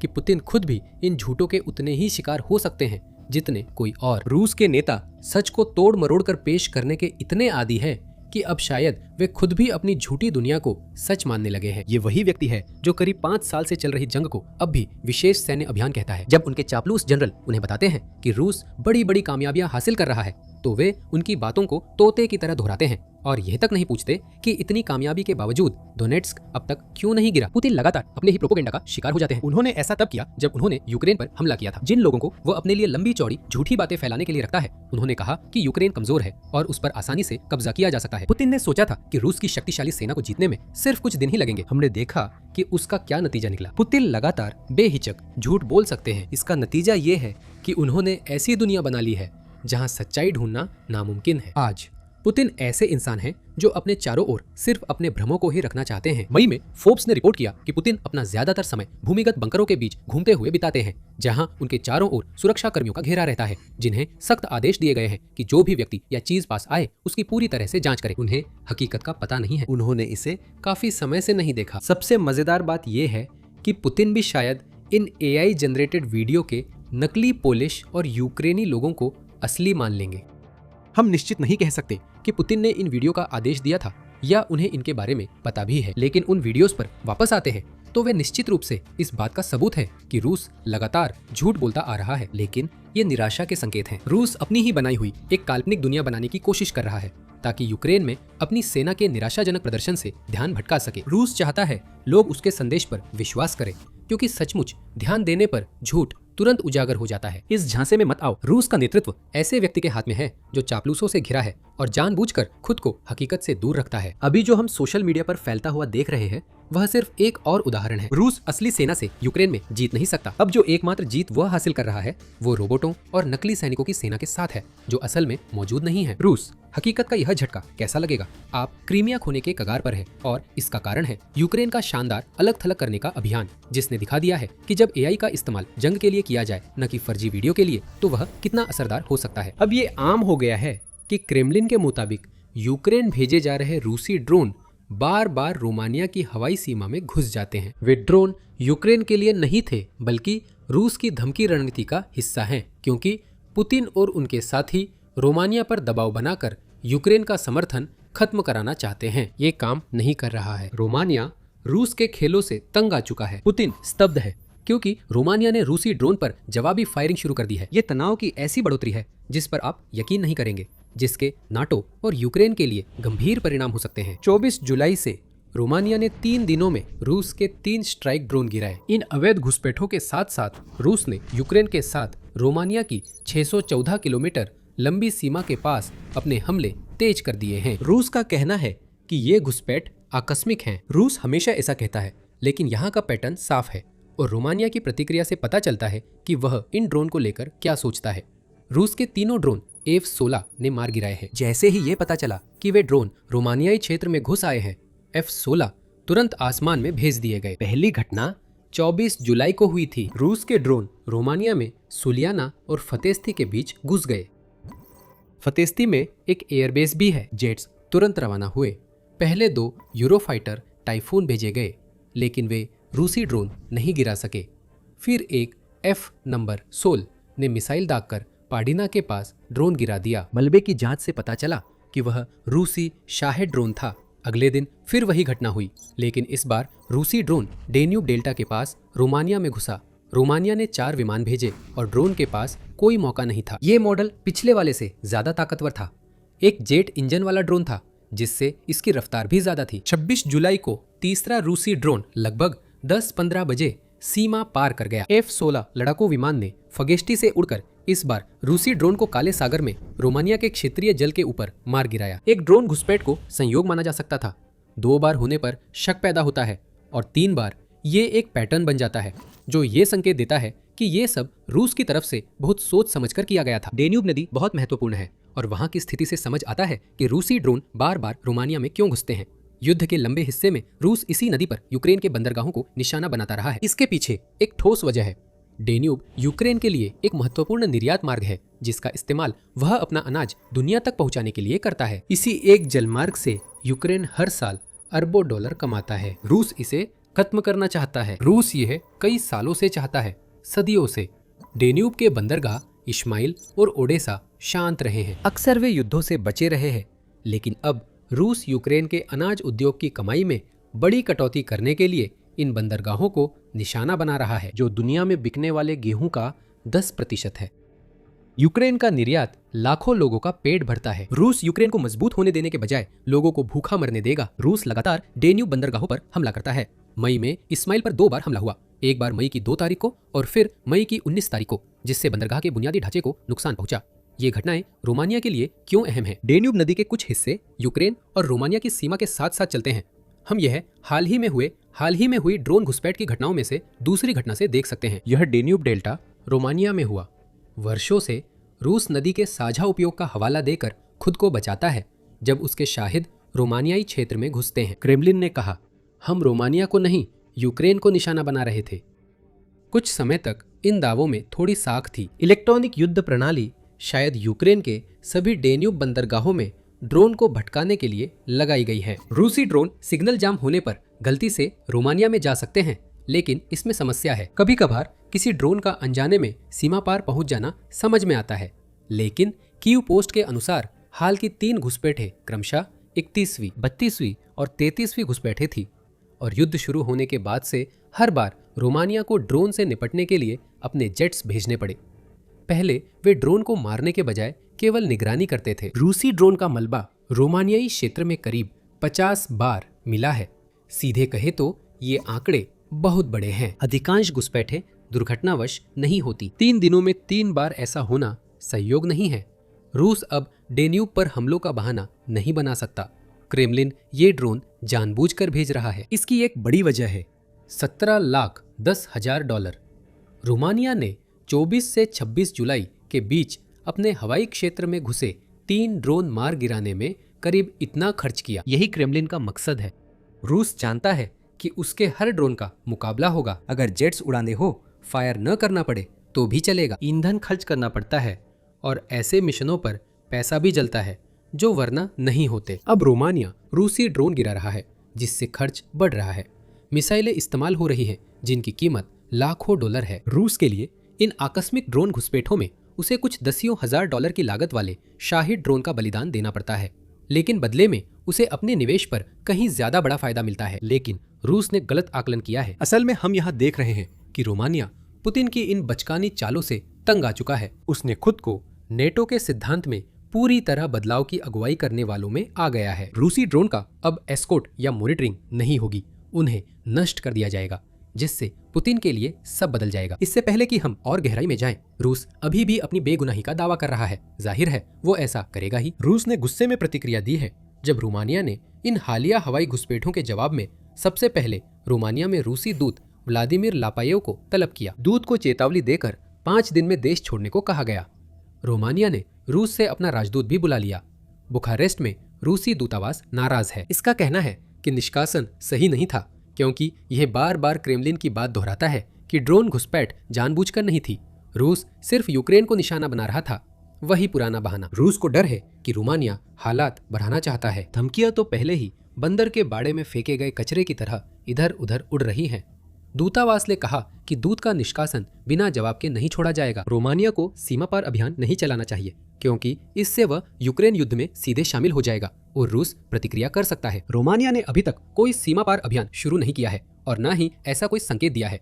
तो जो हम इस गुस्से भरी प्रतिक्रिया में देख रहे हैं वो ये है कि रूस रोमानिया और नेटो की हदें परखने के नतीजों पर प्रतिक्रिया दे रहा है जो उसके पक्ष में नहीं गए। इस गुस्से के साथ डर भी मिला हुआ है और हम आपको बताएंगे कि ऐसा क्यों है। लेकिन उससे पहले ये याद दिला दूं कि आप मिलिट्री शो देख रहे हैं। अगर आपको हमारे चैनल से जानकारी मिल रही है तो सब्सक्राइब करें और नोटिफिकेशन ऑन करें ताकि आप हमारी आने वाली किसी भी वीडियो को मिस न करें। हम रोमानिया द्वारा रूसी ड्रोन नष्ट करने में 2 बदलाव देख रहे हैं। पहला स्तर यह है कि इसका रूस के लिए क्या मतलब है। फिर एक व्यापक स्तर है जिसमें सिर्फ रोमानिया ही नहीं बल्कि रूस, नाटो और यहाँ तक कि यूक्रेन भी शामिल है। 24 से 26 जुलाई के बीच रोमानिया ने रूसी ड्रोन के खिलाफ प्रतिक्रिया लागू की जिस पर पहले से काम हो रहा था। मई 2025 में रोमानिया ने सेना को अपने हवाई क्षेत्र में घुसने वाले अनधिकृत ड्रोन मार गिराने की अनुमति देने वाला कानून लागू किया। उसी साल खबर आई कि रोमानिया ड्रोन रक्षा के लिए अमेरिकी मेरॉप्स सिस्टम तैनात कर रहा है। ये सिस्टम मूल रूप से एक इंटरसेप्टर ड्रोन है। मेरॉप्स इतना छोटा है कि वह एक छोटे ट्रक के पिछले हिस्से में फिट हो सकता है। यह आने वाले ड्रोन की पहचान करने में सक्षम है। यह AI सहायता प्राप्त मार्गदर्शन का उपयोग करके सिग्नल जैमिंग और अन्य इलेक्ट्रॉनिक हस्तक्षेप को पार करते हुए उन्हें नष्ट भी कर सकता है। इन कदमों के बावजूद रोमानियाई हवाई क्षेत्र में रूसी ड्रोन नष्ट करने का विरोध था। जब घुसपैठ और बार होने लगी, वह कानून जो ड्रोन को मार गिराने की अनुमति देता था रोमानिया की कई अधिक राष्ट्रवादी राजनीतिक पार्टियों द्वारा विरोध किया गया था। संभवतः इसलिए क्योंकि उन्होंने इस कानून को एक संभावित उकसावे के रूप में देखा जो रूस के गुस्से को भड़का सकता था। वह विरोध अब स्पष्ट रूप से कम हो गया है। मई में हुई एक घटना के कारण जिसे रोमानियाई सैन्य विश्लेषक राडू टुडोर ने ABC न्यूज को मनोवैज्ञानिक ट्रिगर बताया, रोमानिया ने रूसी ड्रोन के खिलाफ कदम उठाने का फैसला किया। अब तक नाटो ने बल प्रयोग से बचने का निर्णय लिया था ताकि तनाव न बढ़े, राडू टुडोर कहते हैं। अब ये रोमानिया का फैसला है। अब जानते हैं क्यों। 28 मई को खबर आई कि रोमानिया एक और ड्रोन घुसपैठ का शिकार हुआ है, लेकिन ये मामला अलग था। ये निश्चित रूप से ज्यादा खतरनाक था। रूसी ड्रोन पूर्वी रोमानिया में एक अपार्टमेंट बिल्डिंग से टकराए जिसमें मां और बच्चा घायल हुए। रोमानिया को ड्रोन के आने की जानकारी थी और उसे रडार से ट्रैक किया गया, लेकिन उसे मार गिराने के लिए जेट नहीं भेजे गए और नतीजतन 2 लोग लगभग अपनी जान गंवा बैठे। वो पल था जब सब्र का बांध टूट गया। अब वही जोखिम दोबारा न उठाने के लिए रोमानिया ने साफ कर दिया है कि अब से उसकी सीमा में घुसने वाले किसी भी रूसी ड्रोन को मार गिराया जाएगा। रोमानिया ने 3 दिनों में 3 बार साबित किया है कि उसके साथ खिलवाड़ नहीं किया जा सकता। पुतिन के लिए ये रोमानिया का साफ संदेश है। रूस ने हदें बार पार की है। अब जब भी क्रेमलिन फिर से कोशिश करेगा, रोमानिया पूरी ताकत से जवाब देगा। रोमानिया की प्रतिक्रिया में यह बदलाव सिर्फ एक नाटो सदस्य तक सीमित नहीं है। रोमानिया ने रूसी हाइब्रिड युद्ध से निपटने में नाटो सिद्धांत बदलने में खुद को अग्रणी बना लिया है। यह उसके व्यापक निहितार्थों में से एक है। रोमानिया रूस पर नाटो नीति में अहम जिम्मेदारी उठाने वाला देश बन गया है, मुख्य रूप से इसलिए भी क्योंकि इसकी सीमा यूक्रेन से लगती है और यह नाटो की काला सागर रणनीति के लिए महत्वपूर्ण है। अब हम रोमानिया को भविष्य में रूसी हमले के खिलाफ बनाई गई रक्षा श्रृंखला की पहली परत के रूप में देख सकते हैं। F-16 इसका प्रमाण है। इनमें से 70 F-16 अब रोमानिया में तैनात है। कई नॉर्वे, पुर्तगाल और नीदरलैंड से आए हैं। रोमानिया ने अमेरिकी हथियार प्रणालियों के लिए $10 अरब की प्रतिबद्धता भी जताई है। इसमें पेट्रियट एयर डिफेंस और 32 F-35 का भंडार है जिन्हें देश में डिलीवर होना है। हम यहाँ एक मोर्चे को मजबूत होते देख रहे हैं, एक ऐसा देश जो रूसी आक्रमण के खतरे में हो सकता है, खासकर अगर पुतिन यूक्रेन में सफल होते हैं। अब नाटो गठबंधन में सबसे महत्वपूर्ण देशों में से एक के रूप में अपनी सही जगह ले रहा है। Romania defence security and resilience bank का संस्थापक सदस्य है और कई एयर डिफेंस पहलों की शुरुआत कर रहा है जो रूसी आक्रामकता से निपटने के लिए है। रोमानिया भी तुर्की के साथ काला सागर के चारों ओर नेटो की बैलिस्टिक मिसाइल डिफेंस शील्ड का एक महत्वपूर्ण हिस्सा है। ये देश अरबों खर्च कर एयरबेस बढ़ा रहा है और तुर्की बुल्गारिया के साथ काला सागर में डिमाइनिंग ऑपरेशन में शामिल है। इनका सीधा मतलब है कि अब रोमानिया नेटो के लिए पहले से ज्यादा अहम है। तीनों इंटरसेप्शन इस महत्व को और रेखांकित करते हैं क्योंकि ये दिखाते हैं कि नाटो रूस के ड्रोन से निपटने के तरीके में सैद्धांतिक बदलाव कर रहा है। रूस को लेकर नाटो की नीति हमेशा सीधी रही, निगरानी, एस्कॉर्ट, बयान देना पर हालात न बिगाड़ना। कई दशकों से किसी ऐसे लक्ष्य पर गोली चलाना जिसे रूसी माना जाता है अकल्पनीय रहा है। यहाँ तक कि पुतिन के 2022 में यूक्रेन पर हमले के बाद भी लक्ष्य पर हमला हालात बिगाड़ सकता है और पुतिन को फायदा मिल सकता है, खासकर अगर वह नाटो से जुड़े देश पर हमला करने का बहाना ढूंढ रहे हों। कुछ मामलों में वो नीति अब भी लागू है। अगर रूस फाइटर जेट रोमानिया क्षेत्र में भेजता है तो F-16 और यूरोफाइटर टाइफून रूसी जेट को घेर कर बाहर करेंगे। ऐसे लक्ष्य को नष्ट करना खतरनाक है। अगर पुतिन एक पायलट खोते हैं तो उन्हें रूसी जनता को नेटो के खिलाफ भड़काने का बहाना मिल जाता है मगर ड्रोन पायलट के बिना होते हैं। और रोमानिया के मामले में रूस लगातार कहता है कि वे जानबूझकर नेटो के हवाई क्षेत्र में प्रवेश नहीं करते। ड्रोन से निपटने के मामले में सिद्धांत बदलता दिख रहा है। नाटो अब इन लक्ष्यों पर गोली चलाने के लिए पहले से ज्यादा तैयार है। इसका उदाहरण ड्रोन एज इनिशिएटिव है, जो जून में शुरू हुआ था, जिसमें नाटो $40 अरब लगाएगा ताकि ड्रोन का पता लगाया और पहचाना जा सके। ड्रोन खतरों को निष्क्रिय करने के लिए यह प्रोग्राम 5 साल में पूरा होगा, जो पुतिन को संकेत देता है कि नाटो अब ड्रोन को लेकर गंभीर है। जब भी वह देखेगा उन्हें नष्ट कर देगा। रोमानिया ने ड्रोन गिराकर नई नीति शुरू की है। अब सिर्फ रोकथाम नहीं बल्कि सक्रिय प्रतिक्रिया है। जैसा कि बताया, इस सिद्धांत में लचीलापन है। नाटो देश छाया बेड़े के जहाजों, जासूसी जहाजों या लड़ाकू विमानों को तबाह करते नहीं दिखेंगे जो नाटो क्षेत्र में आते हैं। संतुलन जरूरी है। ऐसा लगता है कि अगर रूसी सैनिक हों तो उस लक्ष्य पर हमला नहीं होता, लेकिन ड्रोन को निशाना बनाना सही माना जाता है। फिलहाल ड्रोन गिराने के लिए उन ड्रोन से कई गुना महंगी मिसाइलें खर्च करनी पड़ रही है, लेकिन अभी के लिए यही उपाय है। नई और प्रभावी रक्षा प्रणालियां आ रही है। रूस में शायद ऐतिहासिक क्षण देखा गया जहां रूसी ड्रोन नष्ट हुए और रूस ने हमेशा की तरह गुस्से भरी बेकार धमकियां दी। रूस की हवाई घुसपैठ झेल चुके पोलैंड, बाल्टिक देश और डेनमार्क इसे देखकर फिर आत्मविश्वास पाएंगे। अगर रोमानिया कर सकता है तो ये भी कर सकते हैं। पुतिन ने दिखाया कि वो ड्रोन मामले में हालात नहीं बिगाड़ेंगे। ये हमें रोमानिया की कार्रवाइयों के दूसरे हिस्से तक ले जाता है। पुतिन ने यूक्रेन युद्ध के दौरान नाटो की लगातार परीक्षा ली है। उन्होंने अभी तक किसी नाटो देश पर आक्रमण नहीं किया है, कम से कम अभी तक नहीं। रोमानिया जैसी हवाई घुसपैठें पूरे नाटो क्षेत्र में हो रही है। साथ ही तोड़फोड़, साइबर हमले और गलत सूचना अभियान जैसी कई हाइब्रिड युद्ध रणनीतियां भी चल रही हैं। रूस ऐसे हमले नाटो की सीमाएं परखने के लिए करता है। यह प्रतिक्रियाओं की परीक्षा लेना भी चाहता है और विभाजन पैदा करना भी। पुतिन का आदर्श परिदृश्य यह है कि नेटो नेताओं के बीच रूस जो कर रहा है उसे कैसे संभालना है, इस पर इतनी बहसें हो जाएं कि आखिरकार कुछ भी नहीं हो पाता। विभाजन रूस के लिए कमजोरी पैदा करता है जिसका वो फायदा उठा सकता है। हर बिना जवाब के हमले ने पुतिन को आगे बढ़ने का संकेत दिया है। ये सब जानबूझकर किया गया, यहाँ तक कि वे ड्रोन भी जो गलती से रोमानिया पहुंचते हैं। 24 से 26 जुलाई के बाद पुतिन की सबसे बड़ी समस्या है कि उनकी तनाव बढ़ाने की रणनीति अब दीवार से टकरा गई है। नाटो के नेता अब समझ चुके हैं। पोलैंड के आर्थिक विकास मंत्रालय में उप सचिव मिखाओ बारानोस्की ने मई की उस घटना पर यह स्पष्ट किया जिसमें 2 रोमानियाई नागरिक घायल हुए थे। ये गलतियां नहीं बल्कि उकसावे की घटनाएं हैं। ये बहुत गंभीर है और बढ़ोतरी को कम करके नहीं आंका जा सकता, उन्होंने यूरो न्यूज को बताया। रोमानिया को भी इसकी उतनी ही जानकारी है जितनी पोलैंड को, और अपने लड़ाकू विमानों की कार्रवाई के साथ उसने पुतिन को साफ बता दिया है कि अब उसे और तनाव बढ़ाने नहीं दिया जाएगा, जवाब दिए जाएंगे। रूस के ड्रोन को अब तबाही मचाने की खुली छूट नहीं रहेगी। नाटो रूस की उन परखों का ऐसा जवाब दे रहा है जिसे पुतिन कभी सुनना नहीं चाहता था, और इस पहेली का अंतिम हिस्सा यूक्रेन के पास है। पुतिन नेटो को बांटना क्यों चाहते हैं?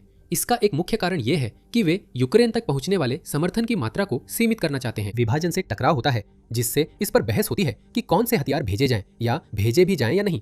एक ही झटके में रोमानिया ने पुतिन को अभी दिखा दिया कि वह यूक्रेन के लिए अपना समर्थन वापस लेने के लिए डराया नहीं जा सकता, बल्कि यह समर्थन और भी मजबूत होगा, क्योंकि अब रोमानिया रूसी सैन्य संसाधनों पर सक्रिय रूप से हमला करने के लिए तैयार है जो उसकी सीमा में प्रवेश करती है। क्या इसका मतलब है कि हम देखेंगे कि रोमानिया यूक्रेन में प्रवेश करेगा और सीमा पार अभियान चलाएगा? नहीं, लेकिन इसका मतलब संभवतः यह है कि रोमानिया यूक्रेन के लिए अपना समर्थन और भी बढ़ा देगा। ये अहम है क्योंकि रोमानिया पहले ही यूक्रेन की युद्ध मशीन का हिस्सा था। जनवरी में कीव पोस्ट ने रोमानिया को यूक्रेन के लिए सबसे मित्रवत केंद्र कहा था। इसका कारण यह है कि यह नाटो के सदस्यों द्वारा यूक्रेन को दिए गए हथियारों की आपूर्ति के लिए नाटो का दूसरा प्रमुख आपूर्ति मार्ग है। रोमानिया यूक्रेन के पुनर्निर्माण में अहम साझेदार बन सकता है। डेन्यूब कॉरिडोर में स्थिति और देश में चल रही रेल सड़क आधुनिकीकरण परियोजनाओं के कारण, इन कारणों से रोमानिया यूक्रेन के लिए बड़ा लॉजिस्टिकल हब बन गया है और आगे और मजबूत होगा।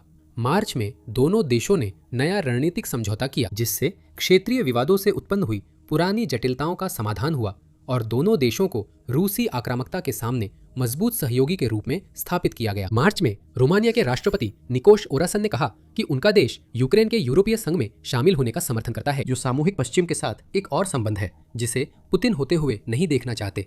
जब रूस ने 24 जुलाई से शुरू हुए सप्ताहांत में रोमानिया में ड्रोन भेजे तो उसने सोचा कि यह भी किसी अन्य परीक्षण की तरह ही होगा। सीमाओं पर फिर दबाव, छोटे देश को डराने का फिर मौका। ये परीक्षण पुतिन पर उल्टा पड़ा। रोमानिया ने रूस के ड्रोन का जवाब विनाश से देकर अपनी स्थिति साफ कर दी। सिर्फ यूक्रेन के सहयोगी ही नहीं बल्कि नाटो रूस की नई अग्रिम पंक्ति में भी एक प्रमुख देश। सिद्धांत बदल गया है, निगरानी अब तबाही में बदल गई है। अब पुतिन जानते हैं कि रोमानिया के खिलाफ कोई भी परीक्षण उनके लिए जोखिम भरा है।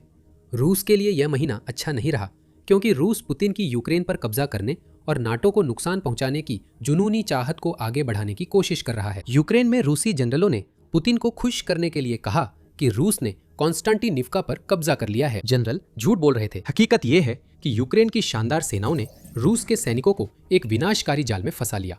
उस जाल और उसके व्यापक प्रभावों के बारे में और जाने हमारे वीडियो में। अगर वीडियो पसंद आया हो तो मिलिट्री शो को सब्सक्राइब करें और नोटिफिकेशन बेल दबाएं ताकि यूक्रेन की ताज़ा सैन्य कवरेज पाए। यूरोप और दुनिया की भी हमेशा देखने के लिए धन्यवाद।